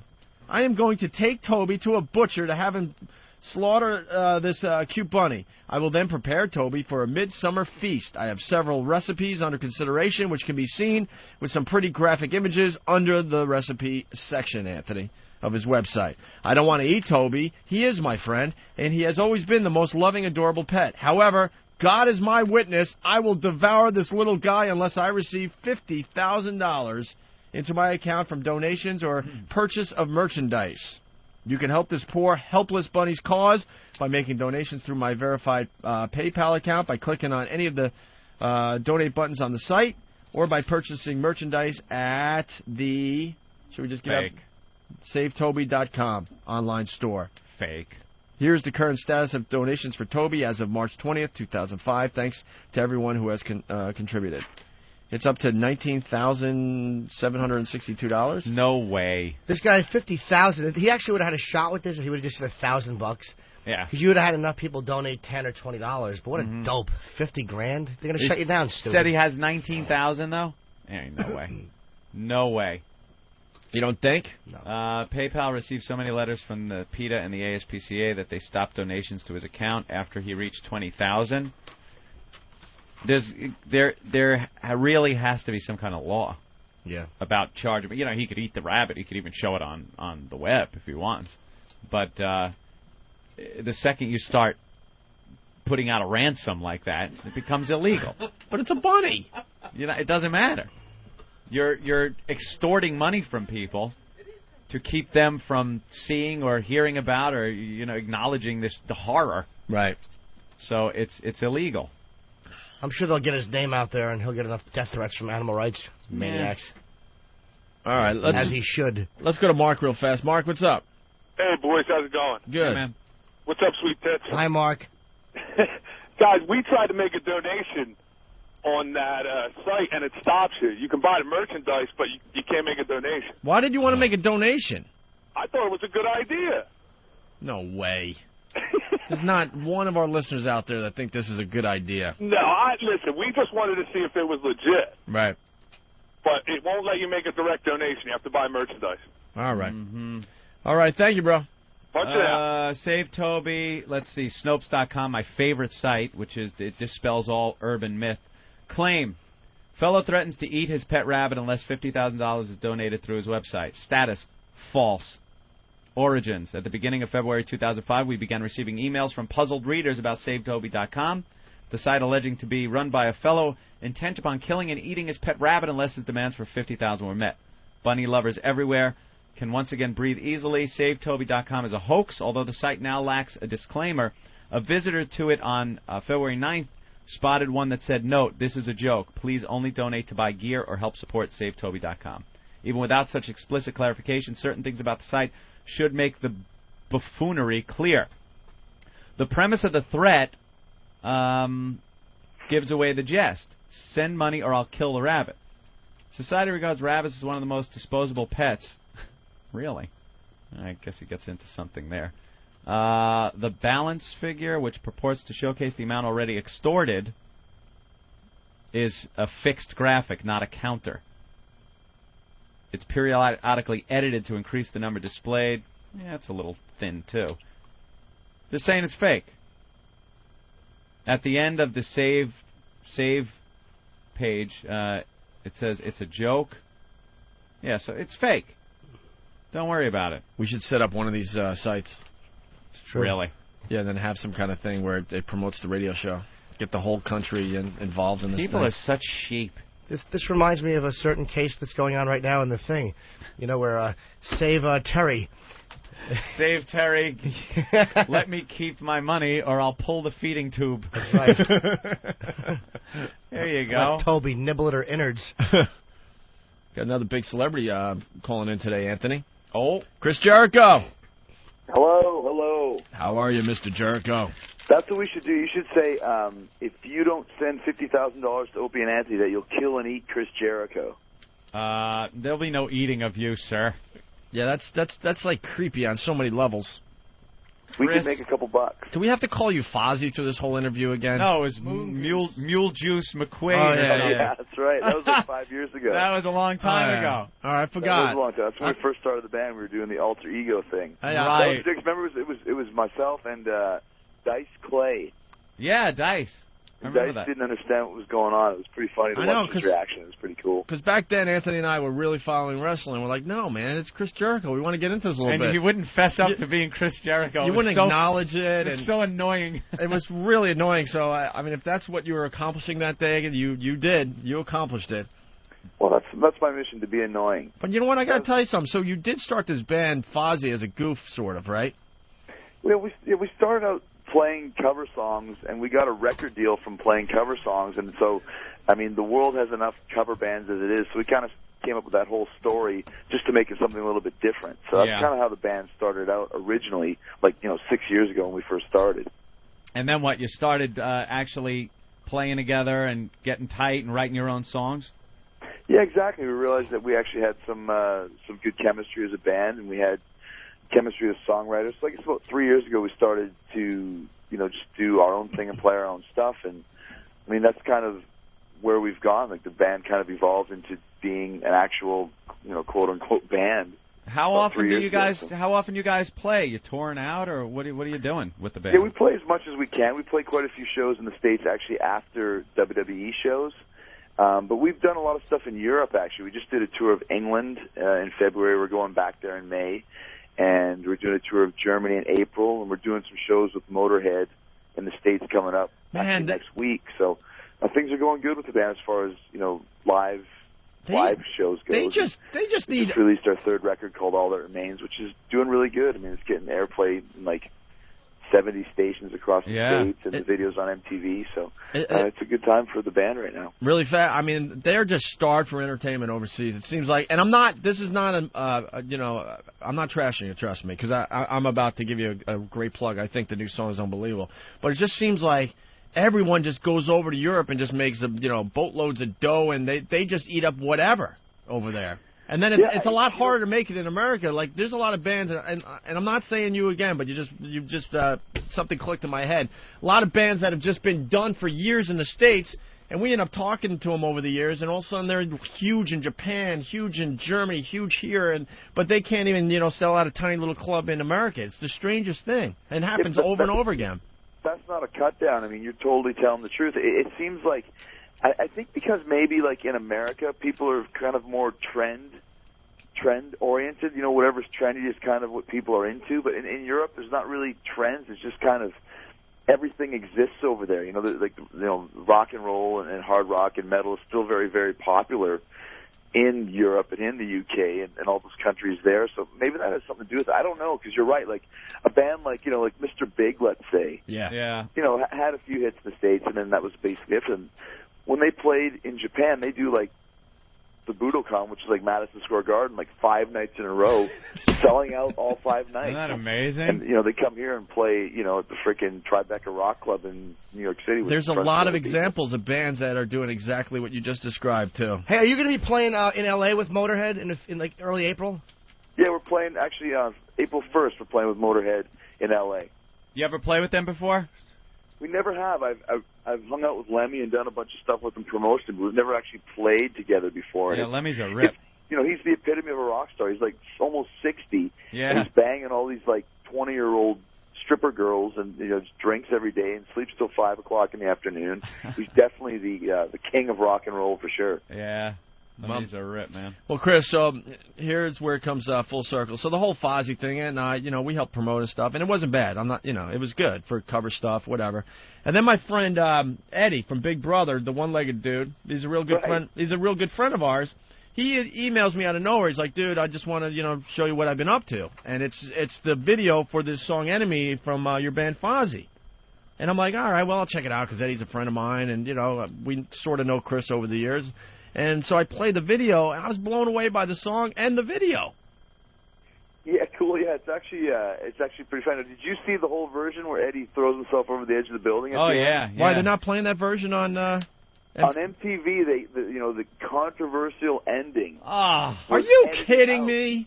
Those pussies, man. Let me just explain the video. Eddie is, one-legged Eddie, and he's showing up for work, I guess, because he's in a suit and tie in his wheelchair, and the elevator's busted, so now he has to go up, 15 floors or whatever? And he's crawling up, the stairwell, Anthony, floor by floor by floor. And while he's climbing, he's pretty much realizing how much his life sucks, because I guess he lost a chick, and now she's banging someone else, right? Right, Chris? Right.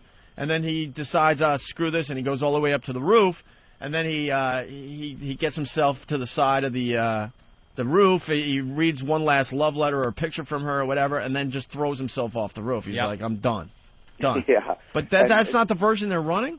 Well, no, the controversial ending, you can see, I think it was Jay-Z gets shot in his new video, blood capsules and everything, but, we can't throw an amputee off of a rooftop. Where's the justice in the world? But yet they've cut that ending out. But like you said, the video is getting a great response. And Eddie, may I just say, was an awesome guy. He worked his ass off in this video because he really did have to climb up the stairs just using his hands, and he has only one leg. Dude, he's an animal. He's an animal, though. He moves around faster than you or I do with 2 legs. It's just very natural for him. But so when MTV accepted the video, they wouldn't play the controversial ending, so they edit the ending out, which just kind of doesn't make sense when the video happens. He climbs to the top, and then that's it. Yeah, that's the big payoff, and you don't really see him fall. You just know that he threw himself over the side. That's the payoff to the whole video. That's the whole point, but it's typical MTV. So just the fact that it got on MTV and it's in rotation is cool, but people have been going to, there's this site called iFilm, which is an offshoot of iTunes, right? And they show all the videos there, and the video's number 2 in the rock section because people want to check out the real version, Yeah. But yeah, the controversial ending that MTV does not want you to see That is You can see it on iFilm.com. And I didn't know Eddie was a buddy of yours. He's a really good guy, man. I was really impressed with him. And the thing that was cool is, like, our band, you know, like, we don't have any money. And Eddie came out to do it basically just for you know, for fun and for his resume. And we got him a ticket. And when he got to the airport to pick up his ticket, it wasn't there for some reason. Like, there was a screw-up at the airport. So, like, most people would just show up at the airport, not have a ticket, and just say, you know, screw this and go home. But Eddie actually, like, called and stayed at the airport for, like, 2 or 3 hours to make sure that he got the ticket to come to the shoot. Like, just a total professional all across the board. He was a great guy. Yeah, I met him through the radio show, and he's just a good friend of mine to this day. Really, really just a solid dude, so. Yeah, very genuine, man. He was a pleasure to work with and a pleasure to meet him. So he was the star of the Fozzy video for Enemy. No, but yeah, I mean, congratulations, because I really, really like the song a lot. I appreciate that, man. Thank you. That's the song that's actually said it's getting airplay all across the states on like 70 different stations. But I mean, you guys know how the radio business works. To get played like on K-Rock in New York or KLS in LA, you got to pay big bucks. So we're not getting played on those stations. We're like the #1 song like in Charlottesville, Virginia, and Peoria, Illinois, and stuff like that. Dude, so you start out on the smaller stations and work your way up, kind of thing. Hang with us. This satellite radio thing is where it's all going, my brother. Well, there you go. And see, I don't know if you guys know this as well, but I'm a satellite radio brother with you guys. Really? I, too, have my own show on the Boneyard, XM41, on Sunday nights at 8 p.m. Eastern, called The Rock of Jericho. I didn't know that. I'll call in the show. Yeah, that's the thing. I taped the show there you go. on a DAC nice and easy. in my hotel room and just send them the show, and then they edit in the songs later on. But you guys are right. I mean, it's so cool to be involved with XM Radio at this point because, and I think in about 3 or 4 years, everybody's going to have an XM radio in their car. Right. I mean, don't you agree? I mean, no, FM radio, as we know it now, is almost going to become obsolete. Yeah, no, we got in nice and early. I mean, in another year or two, it's going to blow everything away. So, hey, and I mean, you can do whatever the hell you want. You can swear, you can, do anything, and you don't have to worry about sponsors and censors, and I mean, it's definitely the way to go. Hey, Chris, what's going on with wrestling in general? We have WrestleMania coming up in just under 2 weeks. That's going to be out in L.A. That's April 3rd. I'm trying to get back into it. There was a time when Ant and I were at WNEW. We knew all the storylines, sometimes better than some of the guys. I mean, we were really obsessed with the whole thing. And I don't know. I mean, you guys are still doing well, but it just doesn't seem like you're doing as well as 5-6 years ago. Well, let me ask you guys a question. Being ex-avid wrestling fans, what was the reason that you got out of wrestling? I liked when Vince just didn't give a shit, man, and all these groups came forward, and he was like, well, screw you, I'm still going to be politically incorrect and things like that. It just seems to me that he started listening to a lot of the advertisers and a lot of these special interest groups just a little too much, because some of the stuff you guys got away with was just crazy. It was crazy, yeah, at the time, I think a lot of it had to do with the whole Janet Jackson thing, Boobgate or whatever they called it last year at the Super Bowl, because after that, the FCC was cracking down huge, and Vince, he kind of played their game and didn't want to take the heat for it. So we did really get toned down, and we were toning down anyways, but after the Super Bowl last year, kind of lost, we weren't even allowed to say, like hell or ass in the first hour of the show, and that's how cookie cutter we got for a while. Yeah, see, that's what I noticed all those changes. They were kind of started subtly at first, but I don't know.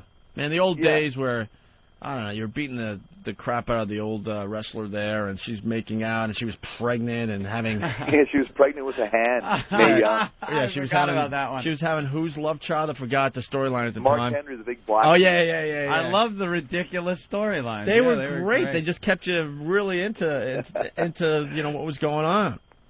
Yeah, wrestling goes after the whole, like I said, after Boobgate, impregnating 80-year-old ladies and having them give birth to hands just wasn't apropos to the censors anymore. It goes in phases too. It goes in waves. Wrestling, the popularity. It goes up and down a little bit, but yeah, it always seems to come back. And I'm sure Vince will figure something out. Yeah, it's not like you guys are hurting that bad. I just noticed a drop off as far as my viewing habits go. That's all. Well, that happened. I mean, yeah, it definitely was very, very popular, kind of, late 99 or late 90s, early 2000. Then we kind of suffered a little bit of a dip, and it's kind of coming back up right now. It always does around WrestleMania time, like I said. The people come back, check it out, because there's always a buzz about WrestleMania. It's like the Super Bowl of wrestling, and So hopefully we can continue on along that way. Because like you said, even though business is down, it's still huge business. Oh, But yeah. Instead of playing in front of 8,000 people, we do in front of 5,000 or something along those lines. So. Right. So what do you do? Like you said, it definitely comes in waves and in cycles. It's always been that way since I started in 1990. So we just have to ride the wave out until something catches on with the general public to bring up the awareness all over again. And what are you doing for WrestleMania this year? I'm in a Money in the Bank ladder match for the number one contender for the WWE Championship. Okay. So it's a pretty, it's one of them crazy ass ladder matches where you go out there and just get the shit kicked out of you by this stupid steel ladder. So we'll have to see what happens. Some of those ladder matches are just unbelievable. All of them. I had a ladder match last year in September. I'm going to give you guys some inside information, probably too much information. I slipped and fell off the damn ladder, and I kind of landed on it ass first, where, for all intents and purposes, the ladder went up my ass pretty much. And, not exactly the best feeling. And it's 6 months later, and it still hurts me to sit. So I had to go to the doctor last week, and he said I'm having problems with my coccyx bone. Have you guys ever heard of this? It's like the tailbone, right? The coccyx. That's the end of your spine, right? The end of the tailbone. It's this little frickin' bone at the very end, about half an inch long, called the coccyx. And I've broken my coccyx, ladies and gentlemen. Ooh. So it's like I have to take all these pills and all this stuff That for really a broken hurts. coccyx. Only in wrestling, because you suffer from a broken coccyx at the end of your tailbone, basically up your ass. Yeah, nice work. You broke your ass, basically. Hey, Yeah. Chris, have you seen the China X-Pac video? You know what, man? I have not watched it. I can't bring myself to see it. Even for like a car crash mentality, I just don't know who had a bigger penis. Was it China or was it X-Pac? Yeah, exactly, man. We were watching that one day in here, and wow, there's something going on down there. It's nice. Is it bad? Yes, it's bad. There's something going on down there. It's as big as your thumb. Oh man, it's like I've seen her on Surreal Life, and she's really fallen, man. And it's just I couldn't bring myself to look at that sex tape. I mean, there's certain things I don't want to see two wildebeests having sex either. It's just not something that really appeals to me. Well, the Surreal Life makes it look like China's a raging alcoholic, too. Yeah, and a raging lunatic as well. I know. And we've had her on the show many times, and it looks like to us that her personality has changed, and she's in a bad place these days. I don't know. Man, it's just the drugs, right? I mean, you see it happen all the time. I guess she just kind of lost herself. And it's actually a very sexy video. She was a really, really nice girl, and she was on top of the world, and people just fall like that. And I don't know, that happens in the wrestling game over and over again. I don't know why it's so susceptible in wrestling. I guess maybe in rock and roll music as well. But people never learn their lessons. People make some really bad moves, yeah. Hey, absolutely. Is Hogan and Austin coming back for WrestleMania? Austin is coming back for WrestleMania for Piper's Pit, with Roddy Piper. Mm-hmm. Roddy. And then Hogan is coming back to get inducted into the WWE Hall of Fame. Oh, but I bet you but something. He's not wrestling on WrestleMania. Oh, yes, he will be, because something's going to happen. Something's going to happen. I'm thinking it's going to be. Something will happen where they end up coming back, especially Hogan. He always kind of comes back and forth, every couple of years. Yeah. He hasn't been around for a while, so I bet you he's begging to come back. Know why he hasn't been out there on the road in the last few years? No, he hasn't. He worked with us back in 2002. Chris, so I know. About 3 years. I know the answer though. He wants to keep tabs on that hot daughter of his. Exactly. Dude, she's dressing. She's what, 15 or something, but she's dressing like she's, in her 20s, and she's showing up at all these, premieres and stuff. Just a piece of ass. No, she's a hot chick to say the least, for sure. Yeah, she's only 15. Something like that, but they're parading her out there like she's some sex symbol in her 20s. Or You're getting that. You're getting that on the road though, right, Chris? When you tour with the band, get those 15-year-olds. There's a picture. It happens all the time. I mean, what are you going to do, right? As long as they don't tell the cops, what difference does it make? Wow. But Exactly. they're trying to make her like into a Britney Spears, Christina Aguilera, kind of the 16-year-old slut, singer chick, In the face, she's much hotter than both those girls too. By the way. Oh yeah, she's a big girl too, man. She's about 6 feet tall. Wow, so really? She can whip their asses as well. Yeah, she's a great singer too. So I'm assuming one of these days she'll probably break through. I don't know if it's a good thing or a bad thing that Hogan's her dad, though. I wonder if that would help or hinder. I don't know. I'd hate to go over and pick her up and have to deal with the leg drop. Hey, brother. Oh no. What did you do to my daughter? Like some of the guys from the Backstreet Boys are calling his house asking for her, and he's like, "Listen, brother, she's 15. don't call back anymore. She's trouble. Yeah, but she shouldn't dress like she Oh, dresses. my God. We're looking at another shot of her. She's really How you supposed to not know? wearing much. How are you supposed to know? That is not a 15-year-old girl right there. Right. I mean, how is a unsuspecting guy like ourselves supposed to know? I mean, we don't know. Yeah, look at that. Poor Hulk. He's got to deal with that. All right. All right, Chris, you're coming to town in, I think, middle of April. You should stop by. Yeah, April 18th we're coming to town. Yeah, maybe I should come by. Yeah, you guys are on. You guys are on till 10, right? Or is that 11. Until? Yeah, until we moved 11. the show to 11 a.m. East Coast. Oh, that's awesome. Well, I'll try and set it up and come and hang out with you guys. That'd be great. XM Brothers. Who would have ever thunk it? That's 6 years ago, when I first came into your studio, that one day we'd be working for the same company. Cool. All right, Chris, we'll let you be. All right, fellas, appreciate it. All right, we'll talk to you soon, all right? Okay, take care. Thank you. There he goes, Chris Jericho. We should play his song. I should have told him we were going to play his song. Someone will get back to him and tell him we played his song. Yeah. Anthony, before we go to break, do you want to do the thing where we listen to other morning shows today? The thing? The thing? We'll do a quick We're little gonna thing. do the thing. You hear? You hear? I hear. Yeah, let's do the thing. You want to do the thing? Yeah. Well, we're getting off premium April 2nd. When men were oysters. Jackass. Where is Dice been? I don't know. I can't stand him, but boy, to hear him on the phone would be great. Yeah, we'll get him back on. He's got all sorts of rules or something, I guess. We'll see what rules? we'll see what kind of rules he has. I don't care if he just says hello and we hang up. I just got to hear him. Hello? You hear? Shut up, jackass. Dutch clutch all day long. All day long. Dutch clutch all day long. What is that? You bet. You bet. All right. Bosco or you bet? Well, we are trying to get the band You back bet. together. So slowly but surely we're getting the band back together. Speaking of which, starting April 2nd, we're going to be off the premium, and after that, I think we're going to have to start expanding this channel a little bit. Oh? Going to have to bring some shows into the mix. Really? Some here, some there. Yeah, a little bit, little bit. A little more variety for the channel. Yeah. And this worked great about a week and a half ago. We had our listeners kind of, tune in their local morning shows to kind of let them audition, basically. Yeah, your wacky morning shows. It's in better a than city near you. See, because what happens in radio, if you're like in a small market or something and you want to get to a bigger place in radio, you put together a demo tape or a demo CD. Oh, and is it going to be just stuff that you pick out willy-nilly? Oh, no. Of course not. It's the best of the best that you can do. The cream of the crop. Even the faithful listeners of this program know that, there are days we just plain stink. There you go. But our demo tape would never stink. We have so many highlights. So this is a better way to really get a feel for what these shows do. When you can just, punch them in and on the spot see what they're up to. Pop in on them out of nowhere, like unexpected company. Right. That's us. Right. So we're going to, we should do this for a little while today. Yeah. Again. Maybe we'll find a future show for high voltage. There you go. So, but you got to help us out. The volume of the radio in your car has got to be just right. The cell phone has to be just right, too.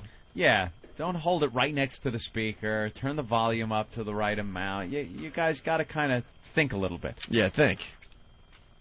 Try it out a little bit as we're in break to, make sure it seems right to you, okay? Yeah. Like if your windows are down, you might want to roll up the windows, That's a good one. Because this bit works nicely if you guys cooperate for us and help us out, okay? Exactly. Right. Anthony, as we go to break, why don't we play Chris Jericho's Enemy song from his band Fozzy? The video really is great, and it's just, it doesn't amaze me that MTV will get rid of that ending to that video. Yeah. Because like he said, Jay-Z, 99 Problems, but the bitch ain't one. Right. That video is just a disaster at the end. He's just getting blown away. Yeah. But they allowed that because why? Because it's a hip-hop song? Is MTV to blame, or is it they're afraid people are going to sue if their kids jump off a building? Yeah. Oh, I can't stand that. They can't play an episode of Jackass or Is that why Jackass isn't on anymore? Yeah. They finally gave up that fight? Yeah. It caused them a lot of problems. They put the umpteen thousand disclaimers in front of it, and still these idiots are trying to jump over moving cars and do other things. I noticed they moved Wild Boys over to MTV too to try to hide that show a little bit. Yeah, God, they know it's popular, but they're like, let's just hide it over here. Maybe it won't get as much attention. I cannot get enough of that show. It is so goddamn funny. They just walk around like the two gayest individuals. They're not gay. But how are they not? You watch the show and they're like, oh yeah, he's pretty much sticking his dick in that guy's ass, but it's not really gay. Not when they do it. They are so straight, I think, and so secure at their sexuality that they can do the gayest thing and know it's not gay for some reason. It's You know what I mean? Like a show. They'll do a close up on Steve-O's face, and he'll start talking about what they're doing, and they slowly pull back, and you see the other guy is behind him, like almost ass fucking him. It's hysterical. Comes out of nowhere. I find it very funny. All right, but anyway, so Wild Boys is now on MTV too. The box set just came out. It's pretty good. The extras are pretty good. Yeah. Some of the outtakes are all right. Yeah. So, all right, here's Fozzy, Enemy, as we go to break, and when we come back, we'll check out some morning shows from around the country. Okay? Rock.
XM202. Give me fuel, give me fire, give me double time.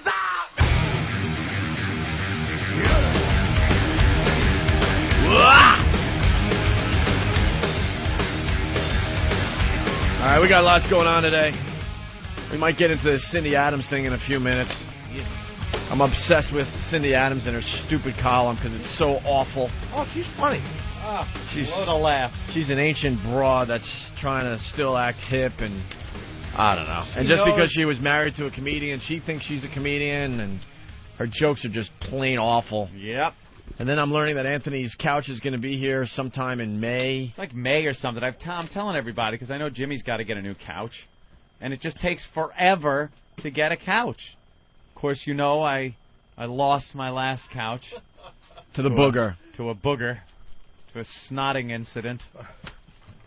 Had a booger incident that was it had guests over the house with children, and I was sitting on the couch, and a little boy was sitting with his father, and the boy dug his finger in his nose and pulled out a booger, I guess, and wiped it on the couch.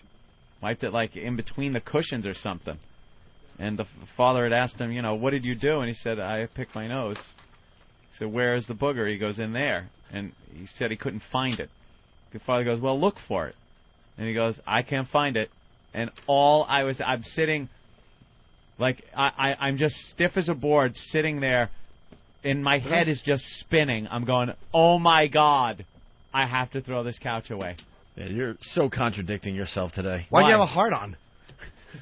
Stiff as a board. Because you started the show by saying that Howard was a agoraphobe.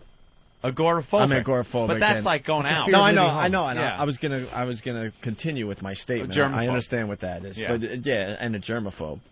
Yeah, no, it has nothing to do with germs. I don't get it's not a germ thing with me. Dude, it's not a germ thing. It's I don't one have a lousy germ thing. booger. It's a booger. If you really examined what else was going on with that couch, you'd be horrified. No, snot. Dry skin and snot strikes a nerve with me that is only surpassed by shit.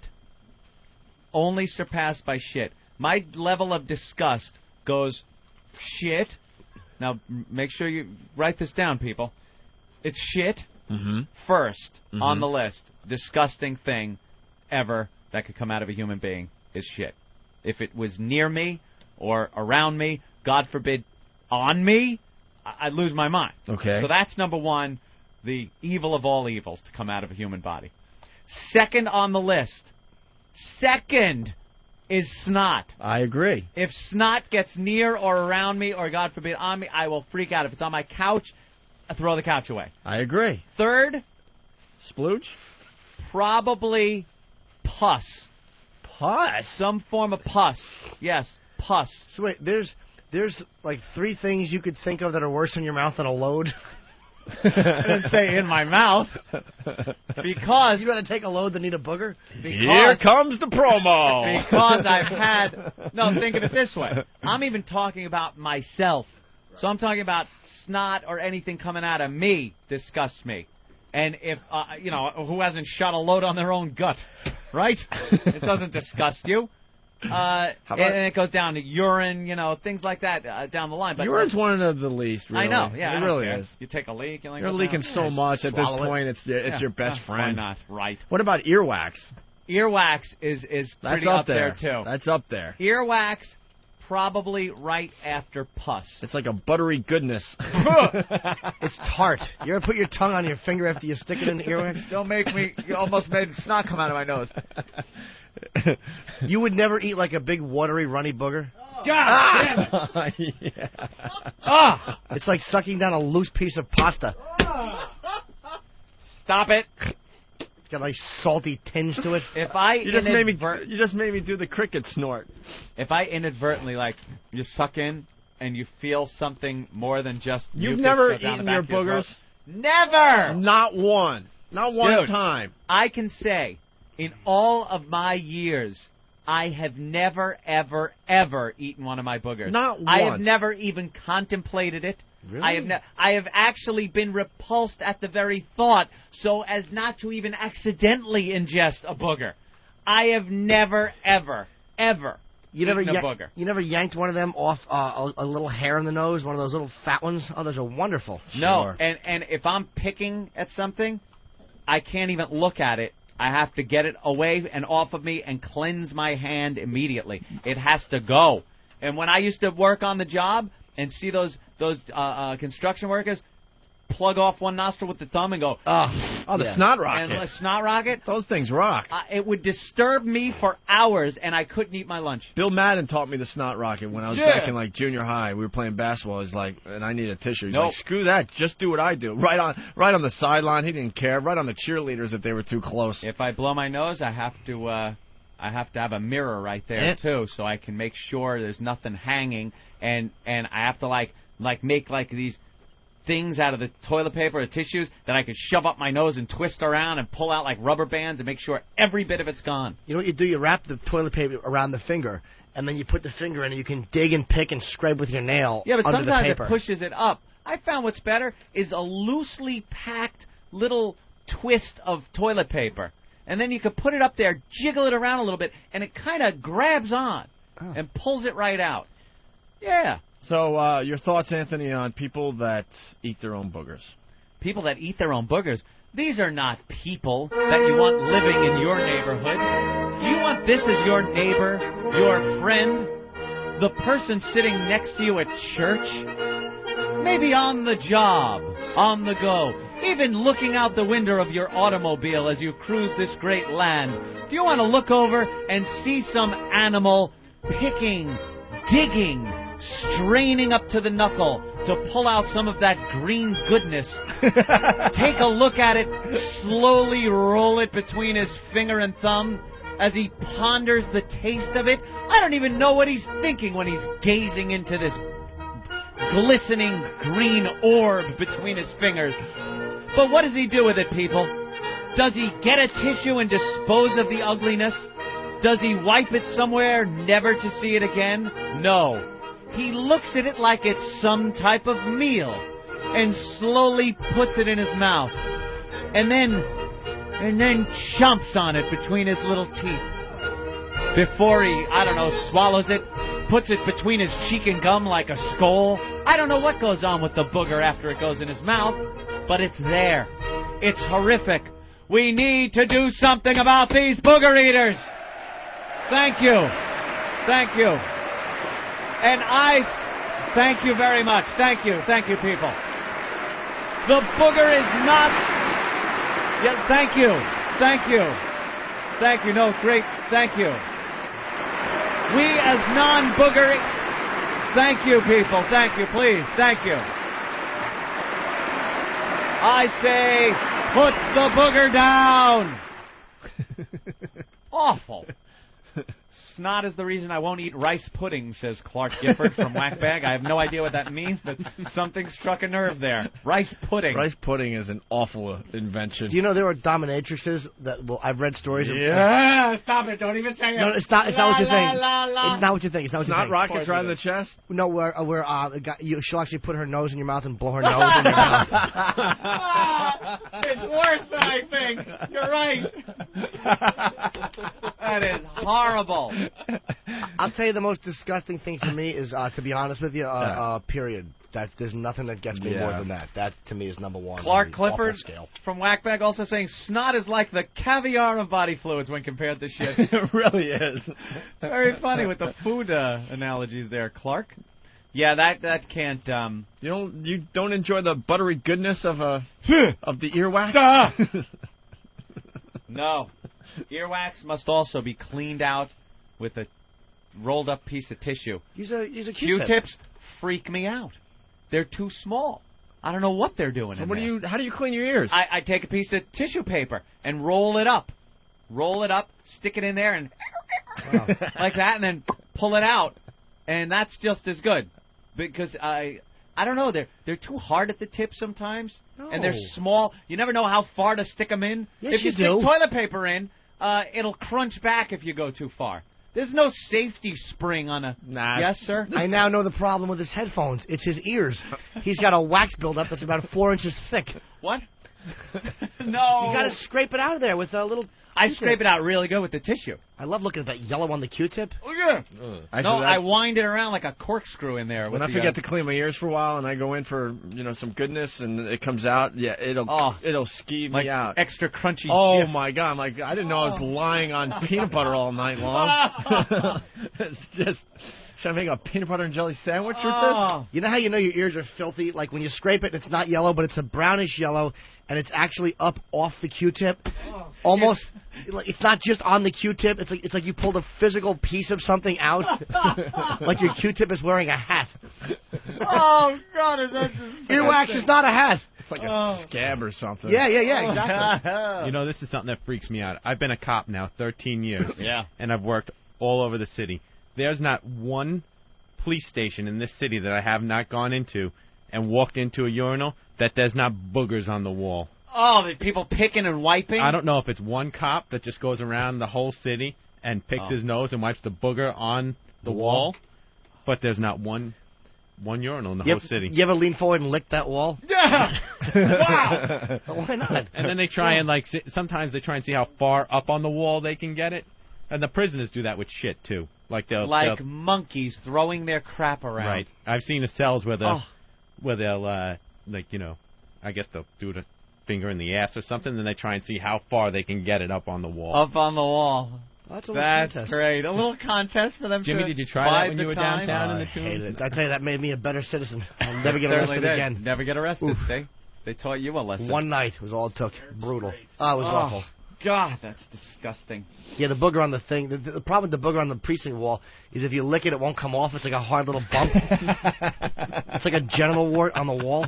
Kids would wipe snot and boogers under their desk. Yeah. And sometimes if you were just kind of hanging out and maybe you had your hand on one leg and you go to, tap your foot. For some reason, you touch the bottom of the desk and feel just lumps under there. When a crusty one would fall off. I still get skeeved out just thinking about it. I have a confession. The God's honest truth. I was a shock student, Anthony, back in the day. A shock student. And we'd be in some of these really boring history classes and stuff. Yeah. And I was known, and it got to the point where people would collect money because they couldn't believe this was actually going on. I started it out as a goof. And then how things spread around school, and I wonder why I didn't start dating until I was like a senior in high school. Then they would start getting collections because they didn't believe it, so I would do it, and I would get my lunch money. And what was this? I would reach under the desk, feel for a good one. A good what? Wad of gum that's been there for weeks, maybe years, who knows? Usually the hard ones. Oh my God! Scrape it out. You weren't that kid. I swear to God I was. And I would, pop it in my mouth for the enjoyment of everybody screaming and yelling as the teacher had his back to the class. And then he would turn around wondering what the hell was going on. Yeah, that was me. That is really disgusting. I was that kid. Just for a little while. It was a little stage I went through, Ant. A little stage, yeah. Were you ever just sitting somewhere and have a chunk of wax fall out of your ear? What? No. Never. Dan? No. Dan from Pennsylvania, I guess, has had that happen. Thanks for having this discussion right as I was eating my yogurt. Yeah, yogurt, not a good thing to eat during this. Sometimes if I'm sitting there and eating something and maybe it's got oregano in it and the oregano kind of looks snotty, I have to take it out of the plate and hide it. Really? Oregano doesn't bother me. No, anything booger-like even. So now bringing it back, that's why I had to get rid of the couch. Oh, yeah, the couch. The booger was in there somewhere, couldn't be found. So I couldn't sit, I couldn't recline, I couldn't lay down and not think of that booger. But if you couldn't find it... It tasks me. The booger tasks me. Maybe the kid never had the booger on his finger. You ever think of that? What do you mean? Because you couldn't find it that day. He wiped it somewhere, and it's somewhere. Boogers don't just disappear, Opie. It was somewhere in that couch. Couldn't you have it professionally cleaned? I mean... If he couldn't find the booger, maybe it was in a cushion somewhere. So you'd never see it. Might have been able to have it cleaned. It just had this booger stigma to it now that I just couldn't get rid of it. Does the new couch now have the plastic on it? Yeah, I haven't gotten the new couch yet. I'm not getting it until next month because it takes forever to get a couch. Are you still using this couch? No. Where is it? We have no couch in our... I sit on a desk. Why didn't you just keep the old booger couch until you got the new couch? Oh, no. Just throw a sheet or something over it to work. Booger couch hauled away as trash. Why didn't you put a sheet over it and just use it until that thing came? And what's a sheet going to do? What kind of booger protective qualities does a sheet have, Jimmy, that I don't know about? Are you kidding me? Yeah. What kind of a booger shield does a sheet have? You didn't drop anthrax in your couch. It's just a yummy snack. It was the... And you should have put the couch up on eBay. Someone would have bought the Anthony Booger couch. I did not want that couch in the house anymore. It had to go. You know how many other places he touched in your apartment with boogers on his fingers in your house? Exactly. And we were going around for about 2 days spraying Windex and Formula 405 and everything else on the walls and lights. And because they run around with, like they eat, and then they have their greasy little hands and they touch everything. Yep. I saw my beautiful big screen television, and I've seen big screen TVs at people's houses that have kids. It is just a mess of smeared little kid hands all over the place. And I looked at my TV one day, and the sun was hitting the screen right, and I just saw this little handprint whack right on my screen, and I'm like, God damn it! Threw the TV away? No, because it wasn't booger. It was a TV. And TVs aren't known for their absorbing qualities like a couch. And hopefully you don't lay on it. And I don't lay on it. I just watch it. So I had to, you know, with Windex and get that all cleaned off. And I was just like, God, how do people have these little things running around their house? Like Blair Witch, little handprints on the walls. Turn around. Stand in the corner. I'm going to kill them. You're a lunatic. I'm not a lunatic. I'm a child hater. Something is going on in that head of yours. Yeah. No, I need things my way. The end of your life is going to be spent in the Desert Inn in Vegas and the entire top floor having ice cream made especially for you. What's wrong with a life like that? The maid would have to touch things with a certain amount of tissues. They couldn't open a can without 5 or 6 tissues. Someday, have you been on the road with this guy? He's already take charge kind of guy. Anthony's already changing into him on the road. What? We see Anthony get his baggage, usually at the airport of the city we're staying in, and then we kind of, if we're lucky, we get to see him for the broadcast. And the rest of the time, he's in his hotel room with the shades down. And let me ask you, would you do this, and this is not even as gross as it sounds, but like in a public toilet when you lift the lid, would you ever scrape your finger under some of the brown stuff under the toilet lid? Oh, God! And just sniff your finger?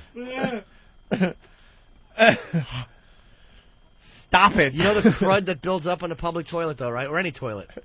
Yes, I'm fully aware of this crud.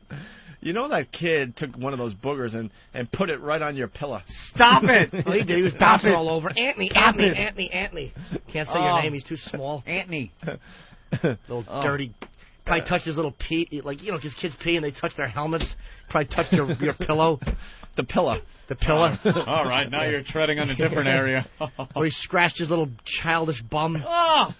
Put his Stop it! You know how they scratch like their a ass? baby chimp? Yeah. Oh, they're just always touching and wiping. Itch it and then touch Uncle Anthony's pillows. And how old is the kid? I guess they're like 17. 17. Well, you know the kid is wiping his own ass, and you know a 7-year-old's not doing a good job with that. So you got to think there's like microscopic, fecal matter on his fingers. Disinfected the house. Did disinfected. And if all else fails, I'll be moving soon anyway. Did they use your soap? I'm looking for... I know I just moved in, but I really am looking to move. Why do you want to move? Is there a booger in the garage somewhere? What's the matter with you? He wants to move because he realized people were actually in this house. So his new goal is to find a house where it's going to be perfectly safe from pristine. I was looking for new construction. Yeah. And nobody will ever visit me. Yeah, I won't let anyone in this house. I can't wait for the day that Anthony shows up in a bubble costume.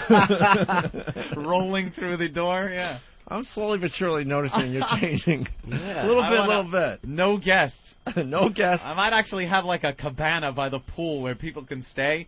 That has to be bombed every so often by an exterminator or something. Well, they'll be doing the show. You'll be actually in that room where the interns are, and no one can come in there and talk no to you. one can come in there. Reading the news. I don't think I'm that You have to put crazy. those big gloves on and reach through the wall to read the you newspaper. can have like when you work with nuclear stuff. That's how Anthony will be reading the papers before the show. Yeah, I have to reach into the studio here and grab this and go with my big bulky. Outbreak gloves. Well, Anthony, let's see if this would bother you. Let's go to Tom and... All right, it's Formula 409. Sorry, I was off a couple of numbers on my cleaning. What'd you say, 408? 405, I think. Oh. Yeah. Well, the difference is 405 probably does nothing for booger or fecal removal. That's right. 409 is the stuff you needed. Let's say hi to Tom. He's on the Cape. Cape Cod, that is. Tom? Yes. Hey, Opie and Sugar Tits. Hi, Tom on the Cape. Hey. All right, I work in a prison down on Cape Cod, Barnstable House of Correction. And we have a child molester there. And he has Hep C, AIDS, and he has a colostomy bag. Oh, Jesus. And he's an unruly inmate. So, you know, every now and again when he gets a little fuss up, he starts throwing his stuff around. They have to bring the move team in. So they bring the move team in this one time, and instead of cuffing up and being escorted down a seg like a nice little lad, he decides to spray us all with it. And I have a fantastic time. The shield guy gets it all over everybody. Oh, it was good times all the way around. A colostomy bag being sprayed at you. He won the unlucky lottery. That's hardcore. What happened to him? Well, let's just say he fell down. Good. And he broke stuff. So, you know. He broke stuff. All right. All right, guys, touching out. Thank you, Tom. You can't blast Thank a bunch you. of correction officers with liquid shit and not expect to get a savage beating for it. Some type of retribution. What do you think they're going to do, laugh it off? Oh, look, you got some on you. Yeah, all over my white shirt, you silly goose. Yeah. Oh, you. Because you know, colostomy bags probably got pulp in it. It's not pure liquid. Whoa. It's like stew. It hasn't gone through that mold. That mold that is your intestine that kind of gives it that shape. There's a fingernail in it. Let's go to Fan Dick. Fan Dick. Hey, what's up, boys? How are you, Fan Dick? Can hardly hear you, but you know that. Yeah, I had Paul and Ron on, but it's 10 o'clock now, man. You're heading into the midday, so the show just ended. Oh, right. The morning shows are only on till 10. Yeah, we kind of screwed up the bid, I think. Damn. Tomorrow? Well, maybe we could do it from... D.C. We're broadcasting from D.C. tomorrow and Wednesday, and we'll have full capabilities for a regular radio show, so... People can hear us better on the phones. So oh, that yeah, might not a work bad better. idea. Yeah, sure. All right. Well, All right, well, I'll try back tomorrow or something then, man. Punching out. Thank you. Bye, yeah. mister. Yeah, we blew that. We wanted to check out some more morning shows today, but I guess that is not going to happen. Is Ozzy coming here today, or what time? Between 10 and 10:30, I'm guessing. They said he might run a little late. We're prepared. All right. All right. All right, why don't we take a quick break then and regroup? Is my sandwich here? It's right next to you. Oh. Hey, Hawk, are we ever going to clear this area for the legend to sit? It will be cleared. It's a messy countertop. You can't have Ozzy come in and see a messy countertop. No. Jimmy's been working on his Ozzy stuff all morning, I noticed. What have you written down there? Just a couple of questions I may have. Not thoughts. Not too many questions, to be honest with you. Dude, you're going to be the one, though. Now we'll all talk to him. Nope. I'm not talking to him. You're not talking to him? No, this is your moment. Well, I want Jimmy to have his moment. Well, I'll chat with him. I mean, have a little chit-chat. You're not going to be leaning on us. It'll be a little awkward, but we're going to... I'll believe me. If I have to, I'll just yap at him until he walks out the door. Believe me, I can talk to Ozzy. Right. I'll just... So that's what we're going to do. How many times can you say that you're God? Nobody wants to hear that for an hour. No one wants to hear me talk to Ozzy. No one wants Anthony to hear Anthony talk to Ozzy. Not true. You guys do great interviews. It doesn't matter about... It's your obsession with Ozzy that is going to come to light today. But everyone knows that. He's also still a rock legend, and you're still having a big guest on the show, so just doing a regular interview is important. And haven't we spoken with him so many times on the phone that he knows us? Isn't he our friend? Yeah. So we can talk to him. Yeah, of course. Right. And don't worry, we won't throw you under the bus or anything today. I don't care. We wouldn't do that. How can you? No, we really wouldn't do that to you. We know how important this is to you. Yeah, let's not do that. Ben, an Ozzy update, or? There's no update. He's going to be here sometime between 10 and 11. In worst case, we can keep the channel on after 11. Okay. That is the beauty of satellite. All right, why don't we take a break? We'll regroup. Why are they showing Tony Danza in a stupid Spider-Man outfit? Because it's hot. That was his Spider-Man outfit that he had his big hog. Oh, it's his 100 shows, so they're doing a whole retrospect. 100 shows. With Tony Danza. Wow. You know? Yeah, that was where he had his Spider-Man costume for Halloween, and he was upset because it showed off his big hog. And he wanted, what did he say? I could use an apron right about now? It seems like just yesterday, 100 shows. Who's wow. he tap dancing with? Wow, there's a great... Oh, his little girl there. Oh, this must have been fun. I wish I would have seen this one live. All right, it's time to regroup. Oh. You know, I'm sorry. starting to get hot. Oh. You know, I'm starting to get hot. Oh, no, I'm going to give up my virginity. I'm a sport. Maybe take a little cock right into my mouth. It must hurt. Maybe taking it in the rear. Maybe bang me up the ass. That's what they call me. She's a freak. That's what they call me. She's a freak. What do you want me to do? I'm gonna be facing the wall. What do you want me to do? I've always wanted a juicy cock. Put it between the boobs. I'm into the TF thing. Put it between the boobs. Put it in the pits. Put it in the pits. My favorite oral treat. My favorite eating cock. I'm hungry for a big, fat, juicy cock. After I whack your bag, whack your bag, whack your bag, whack your bag. Shoot your big wad of cum right into my mouth. That's what they call me. She's a freak. That's what they call me. Oh, God. After I suck you off, I want you to bang me up the ass. I'm hungry for a hard male cock. Stick your huge cock in my tight ass. That's scaring me. I take it in the rear.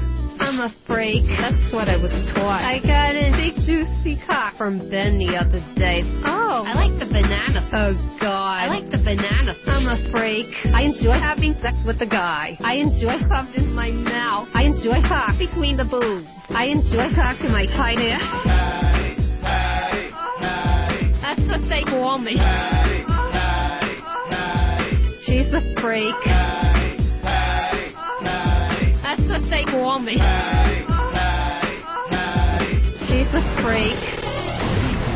And Anthony Show. Opie and Anthony. XM202.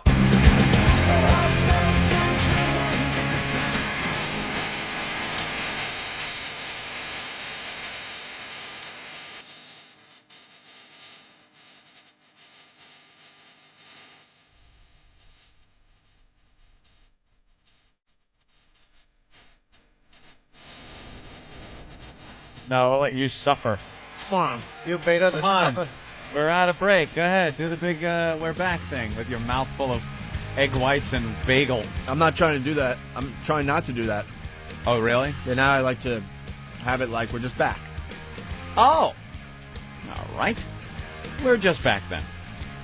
Ooh, that looks tasty. What is that, an everything bagel with egg white on it? Yeah. That other thing, it's like a crutch, and that's what it's called in the radio business. A crutch. When you come back and do say the same exact thing every time. Right. It's called a crutch. How's that bagel? It looks good. So now instead we just come back, and I'm in the middle of eating, and you're reading us some feedback, and Norton is preparing for his Ozzy interview. I'm going to have a burger on the train. Oh, yeah? That's always a mistake. Yeah. I had one of those burgers, and it was like pieces of hoof were in it or something. It wasn't quite all just beefy. What are you guys planning on not talking when Ozzy's here and just letting me talk? No. Okay. Hang out. We wouldn't try. No, but we want to. I don't know. I think it's interesting. You know, you're so obsessed with the guy. It'd be interesting to listen in. I mean, we'll help you, obviously. We don't want to get you all freaked out. It's not obsessive. I mean, I guess maybe it is. It's not like I never showed up at his house. Huh? I've never showed up at his house. And try to steal one of his kids? Now, Ozzy. Yeah, no, I don't. I got the stuff. We're going to work on this. Ozzy. Oh, yeah. What are you doing here? A Terry Schiavo Photoshop contest on cringehumor.net. Oh, my God. All right. There's only one picture of her with that, like, looking like she's straining to hear something, but she's not. You could Photoshop the hell out of that. Put her in weird, various situations. You can almost hear her going, huh? Yeah, huh? Yeah. I would, if I just a quick idea, I would take that picture, put her under the ocean with a fish hook and a worm on it, and her swimming up to it. Just ready to... That's funny. Ready to get hooked. People enjoy the Patty promo. It's awesome. That was Drew Boogie put that together. Very good one.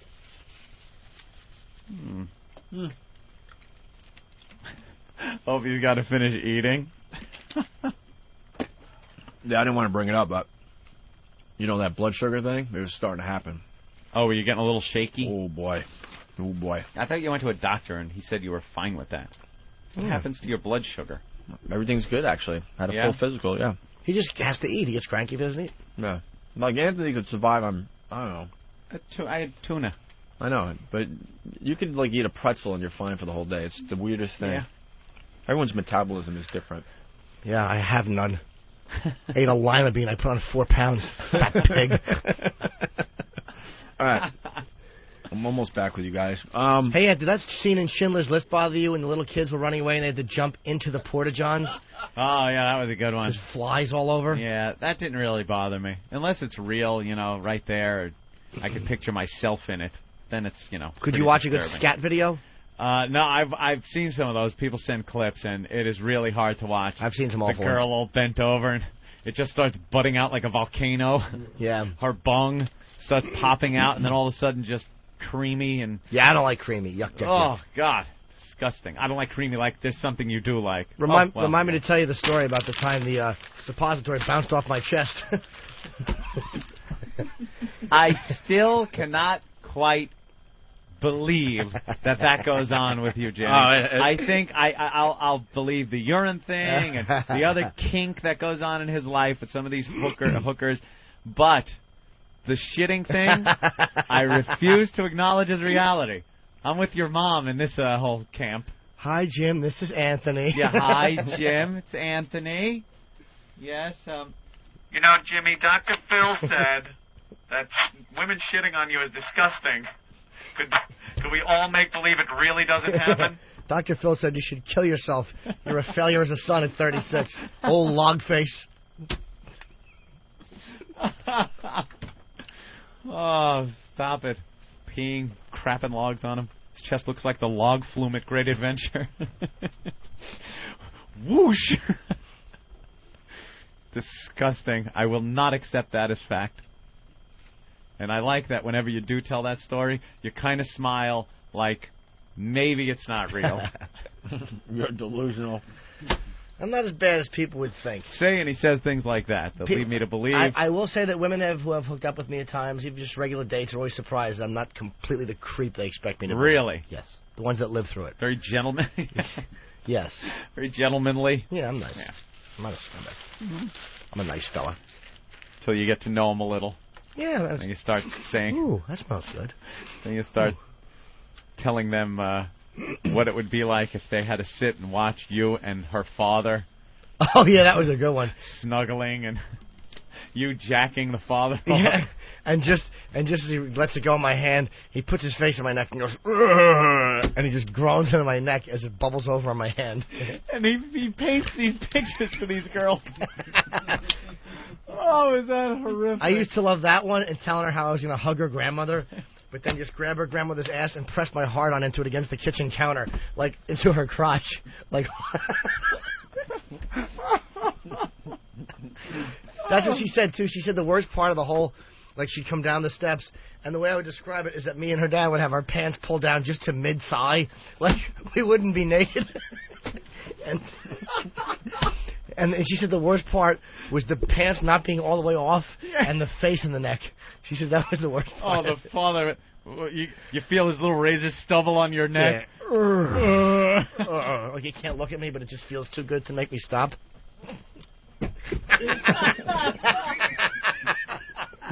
And they'd have to walk around with this image in their head. Oh, yeah. That is hysterical. You're an awful human. Too good. Would she laugh at that? No. Maybe she's like, ugh. Yeah. It would just gross her out. As soon as I found that out, I couldn't stop. Every time we saw a family member, I'd think of a new way I could sexually accost them.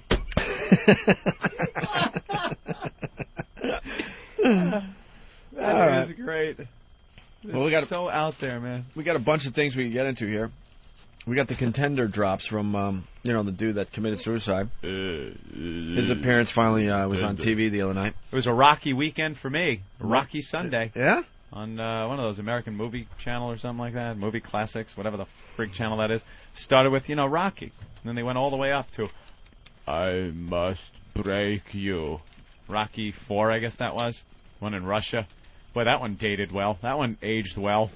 The whole Cold War thing, and I was thinking, if I could change and you could change, we could all change.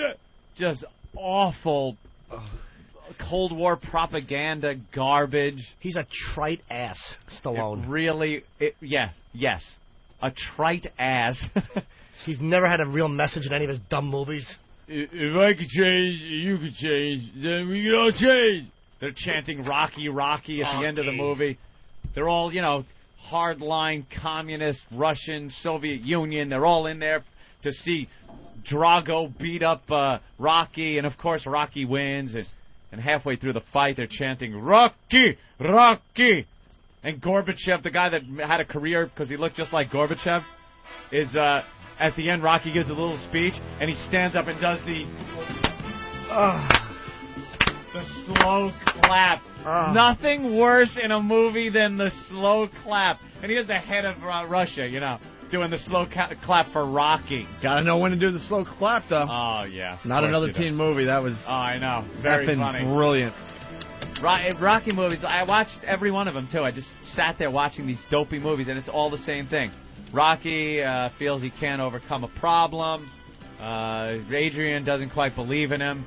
Adrian does believe in him. Rocky can overcome problem. First one was great. That's a great movie, the original Rocky. He was profoundly retarded in the first one. Yeah. You watch it, it's like, oh my God, it's a retarded man.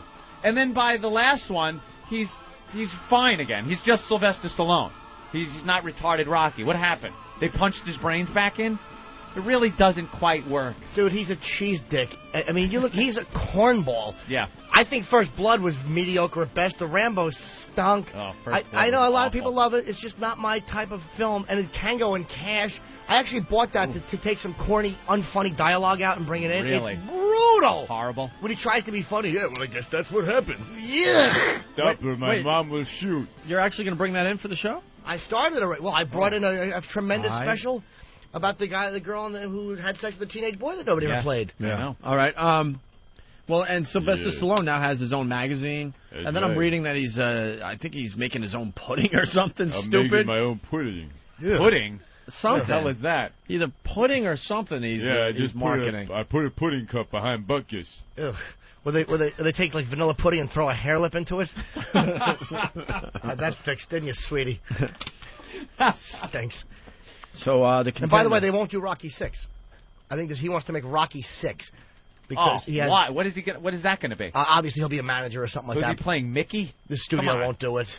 I think Tommy Morrison fights him again in this one, but Tommy Morrison cuts his knuckle and Stallone just gives.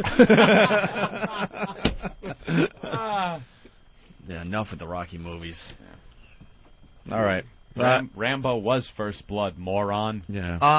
No, I meant First Blood, then the Rambo series. You didn't like the first Rambo movie? Nah, a lot of body bags. I saw it just the other day too, and it doesn't horrible. hold up. He's a corn dick.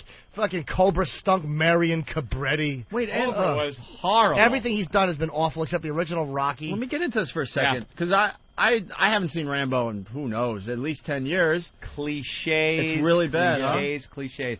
Really, really bad. I remember it being not a bad movie at the time. Just remember to bring a good supply of body bags. Yeah. Oh, Ba-ba. Ooh. And just that bad, it was one of those bad 80s action movies where it's just these improbable ways of killing people and, the dopey hick cops in the woods and Rambo killing them, walking around. And then his speech at the end. It's not over. Where do I have one? It's over, Johnny. It's over. Nothing is over! Ugh. Nothing! You just don't turn it off! Talking about how, the cancer ate him up inside. Stop. He tries to be all profound. You know what you do turn off, though? Most of your films halfway through. Because they stink. Don't turn it off. It's not over! Yes, it is. Click. Is this a clip from Rambo 2 you got? Ooh. Rambo 2? Rambo 2 is another one. You got it? All that 80s propaganda, Cold War stuff, where you always have the big Russian guy. We will get the information you have, Mr. Rambo. And they shock him with the batteries and have him on that old bed spring thing. And He gets out of it, of course, and takes on the entire Russian army and kills them. Just, you know what? Already. I'm with Kenny in D.C. I'll let him say it here on the air. Let's go to D.C. Kenny, what's up? Yo. Hey, Kenny. Hey. Benny, how you doing, guys? Good. Hey, listen, Copland, man, when he was fat and just slimy. Very good movie. Copland was good. Very good. Copland was a great movie, There you go. and when I saw Sly in the beginning of that movie or whatever, I was like, oh, no. But he was good. But he was really good. Night Riders with Billy D. Williams. Night Train, was it called? No, Night Riders. It wasn't Night Riders. 1980. He was a cop in New York. With Nighthawks? Nighthawks. Nighthawks. You're right. Yeah. Night Train. We're both wrong. Oh, but with bad guy Rutger Hauer. And with that famous scene on the tram. Yeah, sure. All right. Thanks, Always Kenny. funny. He has corny dialogue. You're the disease, and I'm the cure. Well, let's get some of those lines on the show. Horrible. We got him? Boner from Jersey. Rambo is the movie equivalent of the band Warrant. Cool at the time, but now you're embarrassed that you dug it. Very good. He put it all in perspective right there. I always thought they stunk. Yeah, even at the time? I hated... I like really... You know what was a good action film to me? Was like Lethal Weapon. Was a rare case of where you could combine like kind of witty dialogue with action and it works and it doesn't suck 2 years later. You scared me. I thought you were going a rare case where you could get a black cop to get along with a white cop. No, well, that's actually... Oh, my God. I'm too old for this shit. I swear to God, I thought you were going there like, what? I'll say it's a rare case where you can do that and it doesn't suck. You know what I like? When their car goes over something and they both are through the windshield shot going, ah! I love that in a movie. I know, and then you look at what they're going over, it was Ben's lap. Let me see what we got here, Anthony. I might have a Rambo clip for you. Rambo, this is Murdoch. We're glad you're alive. Where are you? Give us your position and we'll come to pick you up. Come in, Johnny.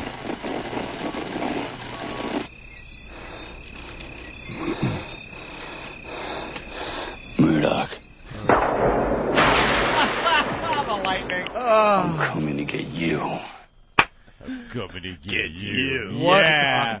Da-da-da-da-da-da. Every dummy on Staten Island with one of those little chains with like a tooth on it thinks this is a brilliant movie. You know those little awful gold tooth chains that they wear? It looks like a half a comma with a squiggle in it. Fucking dummies. It's awful. It's the Italian horn. Whatever. Yeah, exactly. Yeah. Stick it in your throat. It's terrible. Choke on it. Let me get another one over here. Morning, John. Sir. This is Marshal Murdoch. He's in charge of special operations from Washington. Thank you, Colonel. Rambo, been looking forward to meeting you. How was your trip? No problems? Not except for the damn heat, right? Never felt anything like it. Come on in. Let's get down to business. Bo Svensson. Oh, yeah. Okay. Murdoch. Always the names. Cobra. Murdoch. Cobra. Murdoch. Troy. Yeah. Go ahead, Troy. Hey, what's up, fellas? Hey, man. You guys are talking about the first Rambo. It brings back bad memories. I'm in the Army, and I was actually making fun of it one day because I think it's the corniest fucking movie ever. Yes. And one of my NCOs thrashed the hell out of me because he thinks it's like the most serious movie ever. Well, of course he does. He honestly thought that he said, oh, it's based on real events, and it deals with real issues, and it was fucking horrid. Deals with the real issues. For like 2 hours, I just got the shit smoked out of me. Tell your NCO he's a melodramatic boob. Oh, he is. He is a fucking tool. Deals with real issues. That's it, fellas. Yeah. Those go Thanks a lot. hand in hand with the bad 80s Chuck Norris Vietnam movies.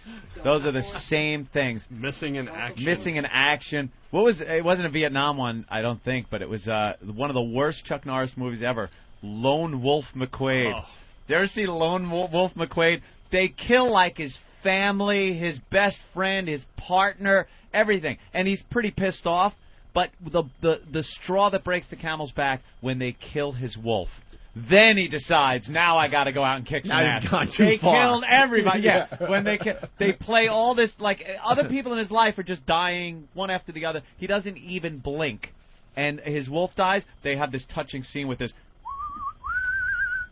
bad whistling music and him cradling his dead wolf, looking up, and you know there's just vengeance in his eyes. What a piece of crap this is. I don't know. Most people care more about their pets than their than their human family relatives. and loved ones. Oh, yeah. I don't know. If somebody's shooting them. Walk around the Upper West Side for an afternoon. You'll see it for yourself. Everyone with the stupid little dogs. Little dogs dress nicer than most people dress. You know what was a good movie with him was Silent Rage. I like that one. Silent Rage? Yeah, that one guy who just walked around and couldn't be killed. I kind of liked him. I don't remember that. He kicks the guy down the well at the end and the eyes fly open. Oh, no. That was a good one. Let's go to Eric in Connecticut. Eric. Hey, guys. Hey. My dad's a Vietnam vet. Only time I've ever seen him cry was at the end of Rambo. Oh! Why, he realized he paid for it? No, I don't remember exactly how the talk went, but whatever Stallone said at the end, apparently struck a chord with them. Like didn't matter, people at home didn't care, something like that. Right. I'm looking at tears rolling down his eyes. I'm like, dude, it's the end of Rambo. Wow. Jeez, that's embarrassing. Good thing that your high school graduation and other proud family moments didn't hit him. Nothing like that. End of Rambo. Oh. Wow. All right, thank you. you. Couldn't believe it. I'm punching out. Right. John has a quote from Cobra. The guy says, you have an attitude problem. And Sly says, yeah, but it's just a little one. That witty little banter that he'd have around the police station. And he's got the toothpick in his mouth. Of course. The big, dopey aviator sunglasses on. And that bad beard and mustache thing that he had in those movies. Cobretti. Ozzy's here? Ozzy. Huh? Ozzy's wow. here. Oh, Jimmy. Nice. Jason. Hey. Jason, really fast. Hey, not much, guys. Hey, not much. The one thing I hated about Rambo was the fact that Sylvester Stallone played a Vietnam vet when in real life he actually dodged the Vietnam draft. Oh, no kidding. He's just a bad actor. All right, come on. All right. Up on this guy. Thank you, Jason. Ladies and gentlemen, there he is. Ozzy Osbourne. It is Ozzy Osbourne. Ozzy will introduce everyone. Opie, Anthony, Opie, Anthony, Jim Norton. Hi, Oz. I forgot already. I know, it's okay. I just wanted to say hi. Nice. You made it. So happy you're Thank here. Don't ask me why. I got in like a couple of hours ago, and I'm like... Yeah? You get up early these days, or what? Well, I got radio interviews, yeah. Yeah? It's kind of... What time did you get up today? Because it's kind of early for a rock star. About 7:30. 7:30? I went to sleep at 6:15. 6:15 in the morning? Yeah. Oh, really? You go on that little sleep? I got no choice. My wife's got a good left foot. She kicks my butt out of bed. And Yeah, you can't sleep late anymore. Go to work. Can't you make her just realize But you she works harder than me. But that's a great deal for you. I think you should just relax. Enjoy. Thank you. Enjoy yourself. Thank you. Get me some Quaaludes quick. Because believe me, I love Sharon and everything, but I mean, it seems to me like these probably are the years you should maybe be relaxing. You know, as we gotten older together, we're getting more work now than ever. Is that a good thing? It could be worse. It could be worse, but I don't know. I could be Arab and have 4 wives who could drive me nuts. You enjoy it, though? It's not like you're forced to be out. Because I've heard some accusations that people are like, oh, Sharon cracks the whip and Ozzy goes, and, he doesn't want to work this hard anymore. How many married men do you know that their wives don't crack the whip? You are so right. It doesn't matter what you do. Right. They don't got crack the whip. They've got very many tactical ways of getting what they want out of you. Even the Prince of Darkness has to put up with that. Has to put up with the whip crack. I mean, I've even tried a wooden spike through a heart. That didn't work. I got splinters in my hands. Then I got told off for whittling. Yeah, boy, they can be tough. That's for sure. That's hilarious. How you feeling? Your neck and your back and everything? I can't say the word, but... No, you can say whatever you want. You say fuck shit here. Yeah, it sounds like radio. It's kind of fuck, man. Yeah, is it? I'm worth more in scrap metal now than anything else. When I do, they're going to melt me down in the fucking Bionic Man. When we heard about your ATV accident, it's like everybody assumed it was nothing and it was okay, but it was pretty serious stuff. But the dumb, they couldn't have been those like chasing a bandit at 500 miles an hour. Right. Fucking 3 miles an hour, man. 3 miles an hour, would you capsize the thing? That's really the Prince of Darkness speed. What did you hit? The ground. No, I mean, how do you fall off of it at 3 miles an hour? Well, it's one of those I was going down a dip, and instead of a screw kind of and you lever, right. my body, I had my hand on the handlebars, and I pushed the lever. Next thing I know, I was on morphine. That was pretty cool, man. The morphine, huh? Yeah. I didn't want to. Leon to be the resident fucking morphine guy. Just keep me here. I still feel a little pain. No, but you know, I've had a big major change in my life. Yeah. I don't smoke. I don't drink. I don't do dope. I'm boring my fucking self to do. This isn't just a phase, though, that you're going through. I'm 11 months now. 11 months. Which is the longest time I've ever gone. And this had to do with your accident? No, because the wife kept giving me fucking shit. You know? Hey, now I heard you were pretty much dead at this point. Well, I didn't exactly want to run the fucking marathon. No. But did they have to bring you back to life or anything? Yeah, they got them fucking electric things. What happened was when I smashed my clavicle, or whatever the fucking thing is, the bone. What with you? Shoulder blade. Yeah. It severed my artery and my lungs filled with blood, and I was drowning my blood. I mean, I had to sort of put a thing in my lung to drain the blood. Drain it out. And my heart stopped twice. Jesus. Did you see anything? What? Did you see anything when the heart stopped? No, I wasn't really fucking looking. At that point, I didn't go, darling, my heart stopped. Look at that fucking beautiful bird up there. The house looks fabulous from this fucking ditch. Honestly, I think he means some kind of afterlife thing, an image. But I saw some fucking afterlife thing. I'm a ghost sitting there right now. Okay. You make good sense. I understand. I was wondering if he saw the devil or something. You know, a lot of people... I'm married to her. A lot of people see, you know, the nice white light. And the people say to me, did you see the light, the white light? And I go, yeah, it was the fucking lamp above the bed when I was waking up. That's what I think that's all about, by the way. Yeah. Bullshit. There's nothing holy host of fucking angels going, Ozzy, we have come to save you. It's like, get up, fucking, you got a gig tonight, you fucking asshole. My wife, in a Satan frock. Yeah. Jesus. Well, thank God. We cleared that up for you. You're okay, but 11 months now. Yeah, 11 months. Wow, that's really cool. So what do you do to pass the time now that you're not doing the dope? Masturbate. One vice you're still allowed, huh? Yeah, thank God they don't take that away from us. But I'm a man's amputated next week. I won't spend too much time in the John, you know. Do you miss the dope or the booze or nothing? He got fucking old, man. I mean, you know. Was that it? At one time it was fun, but then it became a fucking pain. Yeah, it kind of gets in the way of a lot of things, doesn't it? Especially when you're fucking nodding up on a morphine in a fucking interview, you know. Yeah. Oh.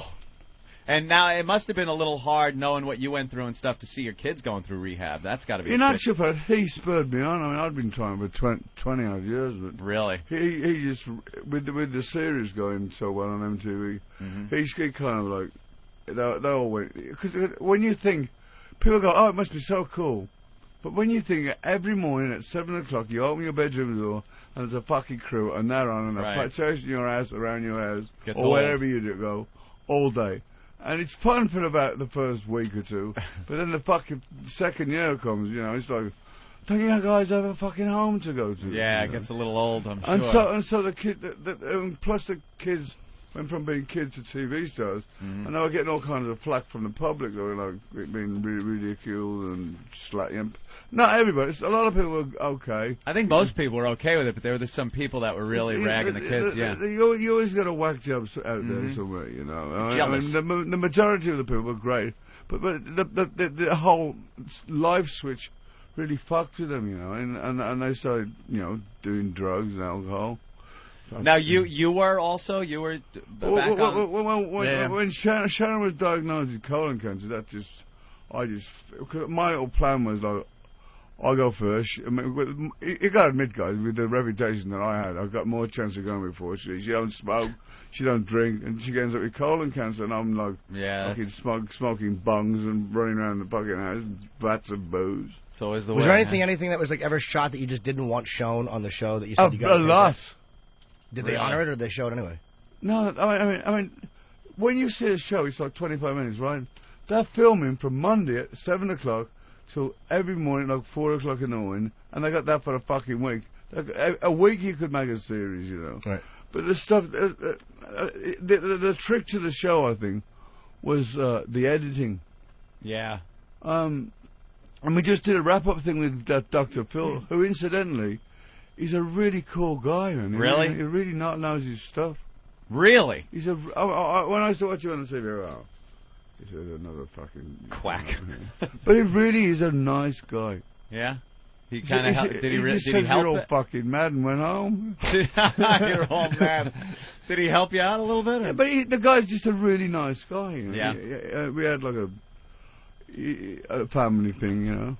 Now, you being going through what you went through with the drugs and stuff, you must have known and seen your kids falling into the same rut. What did you try? Did you try to do anything? You know what? It's like I quit smoking cigarettes just over 4 years ago. I just got a bit of a moment of reality, if you like. I just thought, how can I tell my kids about not smoking with a fucking Marlboro in my mouth? Be an example. And I never thought that I would ever quit smoking. I thought I would die with one in my hand. Yeah. And one day I just went, people said to me, how did you do it, Ozzy? I just went, I took the patch off and all that shit, and threw the cigarettes on the fire, and I made my mind up, you know. People go, oh, I couldn't go anywhere without a cigarette. You can if you want to. It's one of those daily things, because I know I used to smoke. It's one of those things where you know you're picking the cigarette up, so you just don't do it for that day. The best 2 cigarettes of the day, first thing in the morning, last at night. Yep. And the last at night when I was fucking hammered, used to have a backlash when the fucking bed was on fire, you know. Nothing better than a nice cold beer and a cigarette, though. Oh, a flaming pair of balls at 4 o'clock in the morning. Hey, did you take Sabbath off the ballot at the awful Rock and Roll Hall of Fame, which should just be No. Let me explain the situation with the grief I used to have. The Rock and Roll Hall of Fame is run by people that are in the business, not by the people that don't go at the back of a music magazine. If you write and tell us who you think you'd like in the Rock and Roll Hall of Fame, it's not fans. And I disagree with that principle because I mean, you could get a job, or anybody could get a job in a record in one and get voted on the panel and say, I think Bruce Springsteen or Elton John or whatever. And for years we were like on the list, and I said, they ain't gonna fucking vote for us. They're musical snobs, and they never gave you guys what they should have because you came from a darker place than like Aerosmith or all these other bands that are in there and that shouldn't have been in there before. But then they had a really damning response to me, which I didn't go out for a fucking week. It frightened me that much into the respect it was so lame, man. It was just, so, what does Ozzy want? An award for biting the most heads off the most bats. Give me a fucking hand job, you cunt. Like that's all you ever did in your career. That's it. I mean, that was fucking. Wait, that proved my point, actually. Yep. Wait, you once bit a... No, I won't go there. Don't start. It's fucking and I can still fucking use my right arm. we got... gag. In a little way, and I could relate to that. Talking about your penis again. Yeah. Because, you know, we got in a lot of trouble with our radio show. We had this couple have sex at St. Pat's Cathedral, so now wherever we go...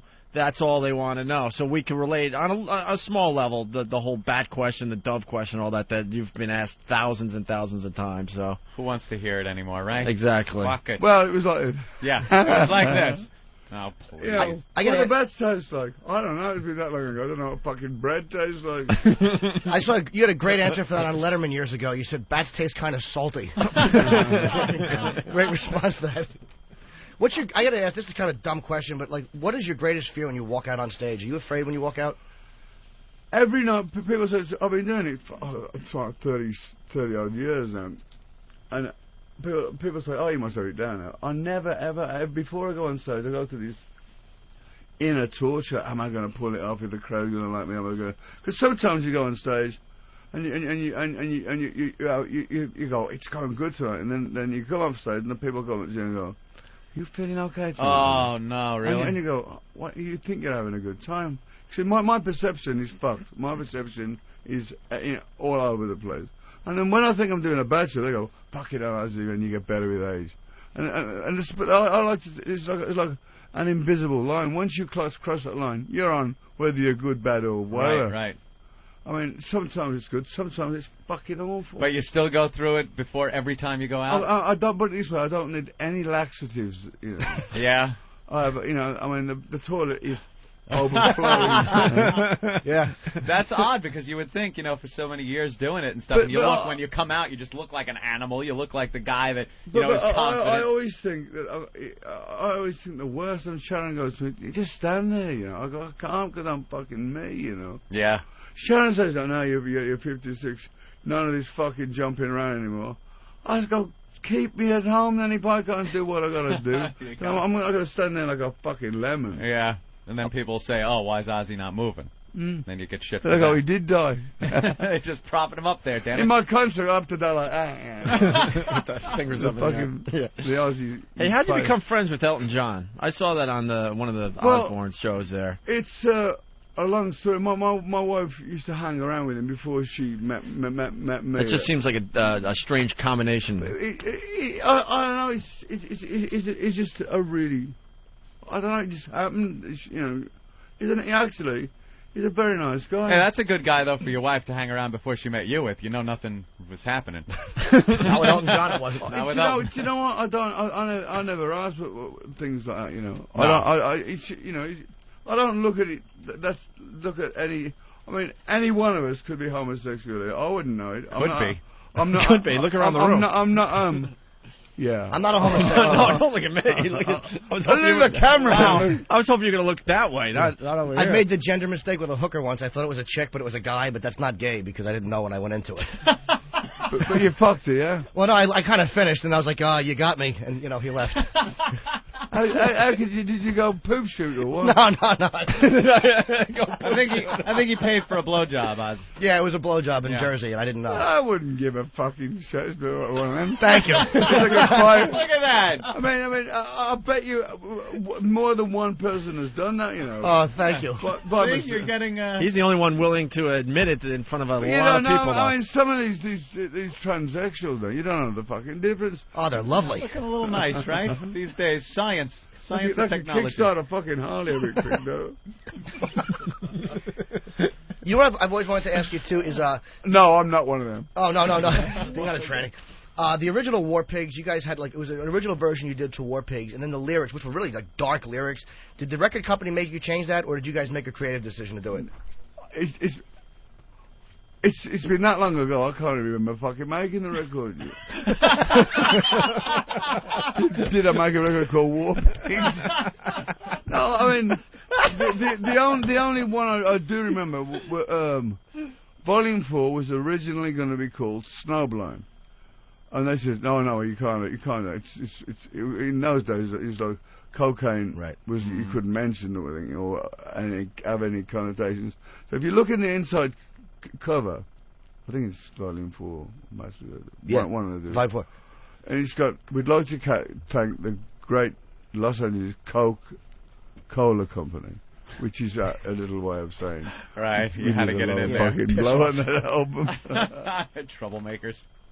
But in those, you know, it's got a lot more liberals, as said. People actually sing about it now. Yeah, now it doesn't matter, right? What do you listen to these days? I don't. I'm currently doing some work with a colleague of mine on a Broadway musical about Rasputin. Really? It's really good. What I like about it, it's a different process than writing songs for an album. You know, you can use a theme leapfrog it in and out of the song, and so it's quite interesting. Yeah, a couple of people with the roots in rock and roll getting into Broadway. It seems to be the thing to do. Well, I've been working on this for 10 years, you know. Oh, see? They're ripping you off. Who? Hey, this box set you got, you cover some really interesting songs. You do In My Life and Sympathy for the Devil. Yeah. It's fantastic. I had to have some... In my lives, I heard... I was watching this movie one day, and Bette Midler was doing this thing with this USO thing for the military, and there was a part where she goes into Vietnam, and I thought that's one of the least Beatles albums, records, songs that's been covered. I mean, I've always wanted to do a version of Whitest Shade of Pale, but everybody and their fucking grandmother's done that. Yeah. You know, so. So I when I did the cover, there's up the road, there's a covers album called Ozzy Undercover with a lot more different songs as well as those on, you know. What was the only one you'd done before that was like Evil Woman, I think, on the original Black Sabbath was the only cover until... I did for that Moscow Pete Summit, Purple Haze for Doc McGee. And the whole box set, and the reason why it can't, I did covers because I've been on about doing it for quite a while now, and the record company, we're going to put the fucking Miss Piggy Born to Be Wild on. My wife says, why don't you add that covers album? It was a lot of fun to make actually because it wasn't, they were established songs, and we didn't change them around that much, you know, because sometimes when you hear somebody go do a cover song, the only thing recognizable is the title, right? You know, so we kept it nearly as true to the form. I tell you, I'm really pleased with it, you know. You know, one of the greatest things about you, I've always loved, is like a lot of bands, like headliners especially, will try to bring like a soft opener, and you always seem to bring like the fucking best bands out there. I've seen you with Metallica, Motley Crue when they were on fire. Yeah. Is there anybody you've ever been afraid to follow or go on after? No, way back in the day when Kiss happened, I mean, that was like a fucking revolution. I mean, in the Sabbath, we'd go on after Kiss. They would open up for us. And the fucking audiences were like all that face paint. And it's like, I don't think we'll belong here. Really? But you know, I just plod on. I mean, there's been many a times I've gone, fucking hell, how am I going to get through this, you know? But I just plod on my own way, you know. You actually watch the opening band and just go, fuck, we're not going to follow this? No, I try not to because I either get influenced or I get pissed off. I like to live in my own little world before I go on stage because it's sometimes I'll do it, but not very often. Right. Yeah, look at Jimmy's got a little picture of you on his shirt. Yeah, but Jimmy's you probably didn't get a dime for that. Some bootleg. No, I bought this at Ozfest. I will buy anything bootleg Ozzy. It's really? Absolutely not. Nothing bootleg, man. It's Ozzy, go through him. Ozzy, just so you know, you're Jimmy's hero. Simple as that. I don't suck cock, Jimmy. Number one fan. There's no one bigger in his mind than you. Yeah, I'm just a big. It's really great to be chatting with you. He spends half his time on this radio show talking about you. Yep. You're my man. I think you've been ripped off by a lot of bands. I discussed that a lot. I think U2 stole Sunday Bloody Sunday from Sabbath Bloody Sabbath. No, we stole that Sabbath Bloody Sabbath from Sunday. Oh shit! Close your argument. Ozzy, never a stranger to controversy. Of course, you know the Bat thing and the Alamo and stuff. Now I see you turning up in the papers. The latest controversy. Cosmetic surgery. Well, I had my dick shortened. All right, you heard it here. There you go. It's an exclusive. That's it. Screw page 6. Screw whatever they're saying. He had his dick shortened. They had a story about you. I don't know. It was getting fat injections and. What the fuck do I want to have a fat injection? if I get up and work out on a life cycle for 2 fucking hours anyway. Yeah, it was like that's they were a dumb taking, idea. What I was reading is if they it were was an injection of speed so I could fucking pedal faster, I was going. They were taking fat from your ass and injecting it in your face. Or something. What? Were you reading the fucking paper upside down?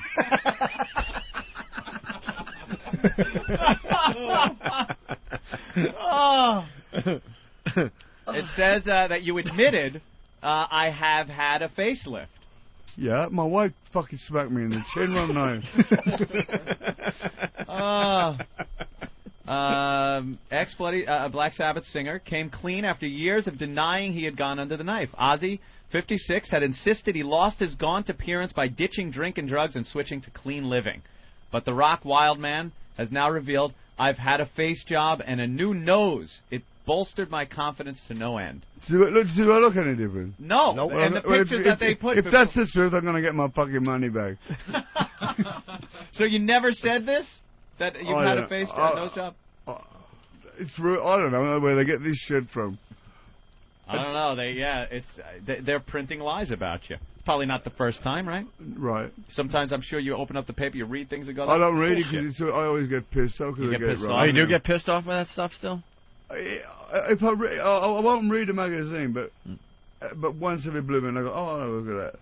Every time I look at it, look at the 1 in a million. It's something I don't want to fucking read. So Probably something about your family or something, right? No, about my facelift or one. What was the craziest thing you read about yourself that obviously wasn't true? Just recently, I was in London and there was an article on Black Sabbath, and in bold writing, he says, "Sabbath, you should fire Ozzy." And now I never rejoined Sabbath.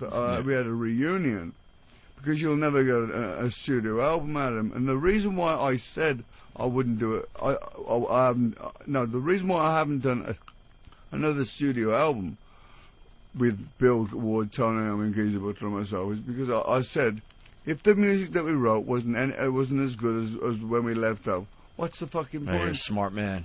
I mean, so many times that so-and-so's got back together, and I've gone, the album fucking sucks. You do the same thing we do. That's great. Yeah, you might as well leave it on a high note. Just because, the four of us are getting together. I'd be a fucking idiot if I like this radio station. Say whatever you want. I can be my own man. fuck. No restrictions, Ozzy. I know. It's great. It should be like this in everybody. It should be. What's it gonna hurt? Because I'm sitting there with my hairs on the back of my neck and going, did I say it right? No. Yeah, you're going to get someone in trouble. They're going to find me. There's some guys in a fucking dry bar. Screw it, man. Doesn't matter. Say what you want. So, we have had attempts at doing an album, but I don't know. It just didn't feel right, And this time, if we did do it, and it's still on the burner, it's still on the back burner, right. If something come out as good as Paranoid or Master Reality or Volume 4, then I'd be a fucking idiot not to do it. But why should I do an album that I'll go, fuck, it's Black Sabbath, but it sucks. You know what, it's easy for you to say also because you're doing very well these days. I mean, you're making a lot of money and stuff. Are there any of the other guys that are really hip on doing something like that just for financial reasons alone? No. They're doing all right. I mean, it takes four of us, and if there's one out of the four that's not into it for whatever reason, it ain't going to be Black Sabbath. Cause right. I've played Black Sabbath songs with great musicians. They've had various singers and different band members, and there's in my opinion, there's like two Black Sabbaths, the Ozzy one and the Ronnie James deal, and it was I must confess, I did like a couple of their albums with Ronnie James Dio. I mean, did that piss you off when you heard it and went, no, shit, this is good? Because it was like a new Black Sabbath. Yeah. And I didn't do so bad at the end of the day. He did all right for himself. Of course, yeah. People still want to hear you do the songs. I mean, Theo tried to do War Pigs. It was like, an Iron Man, but... But when I remember getting a letter just after, about a year after he joined them, and he asked me for royalties for him singing my songs, and I wrote back, fuck you. That's a nice answer, sure. Yeah. You got to be surprised, too, that after all these years, it's like a lot of guys... Are you winking at me, or is that a switch? I actually blink a lot, but I probably am subconsciously doing it because I'm just so happy you're here. He's twitching a little bit. He's all nervous that Ozzy's sitting right next to him. I'm just petrified. I fucking forgot my question now. God damn it, do I suck. Ozzy, you threw him for a loop. Fuck. I love looking at you flustered like this. Oh, I'm just sitting here like an idiot with my hands folded, not saying shit. You don't understand. When people call up and critique you the slightest, he jumps all over them like they're talking about his mother or something. Really just defends you like a tiger. Thank you, well, it's like, I know what it was. It was amazing how, like, after all these years, like, you're still putting out stuff that's phenomenal. Like, Just Want You is one of the fucking best songs you've ever done. And Perry Mason is phenomenal. That's like 30 years after you started. It's just amazing that it hasn't tapered off. I'm so happy for Zach Wilde. He's just got his album went to the charts at 50, and he must be fucking higher than a fucking kite right now. Yeah, that's great. We've had him on the show. I gotta tell you, for whatever bad things he's about and crazy and whatever, he has worked his fucking butt off since he left me. He's a madman. He just does not. He's unstoppable, man. That guy's crazy, though. But he can play a fucking good guitar. Oh, yeah. I should break in here because it's on a computer, Ozzy, so the show's going to end in like 40 seconds. We want to make sure we get all your plugs in. The new box set is Prince of Darkness. It's released tomorrow, right? Yeah. And you're doing a signing in New York City? Yeah. At Tower Records, I think, right? On The Village. Oh, in the Village? Yeah. Ben knows fast? Yes, in the Village. 4th Street in the Village. Tomorrow at 7 o'clock. Tomorrow at 7? Yes. Okay. And also The Daily Show on Wednesday, and I think Conan tomorrow. And then today, Dr. Phil and CNN Business News. Ozzy, All get today. some sleep. Jesus, they got you out like a... look at you. You're working like an animal. Well, someone's got to bring the coin. I mean, my wife's likes shopping, so I like something that fucking... Ozzy, no, you know... Ozzy, give us a fuck you. We're out of here. Fuck you! That's it. I'm out of here.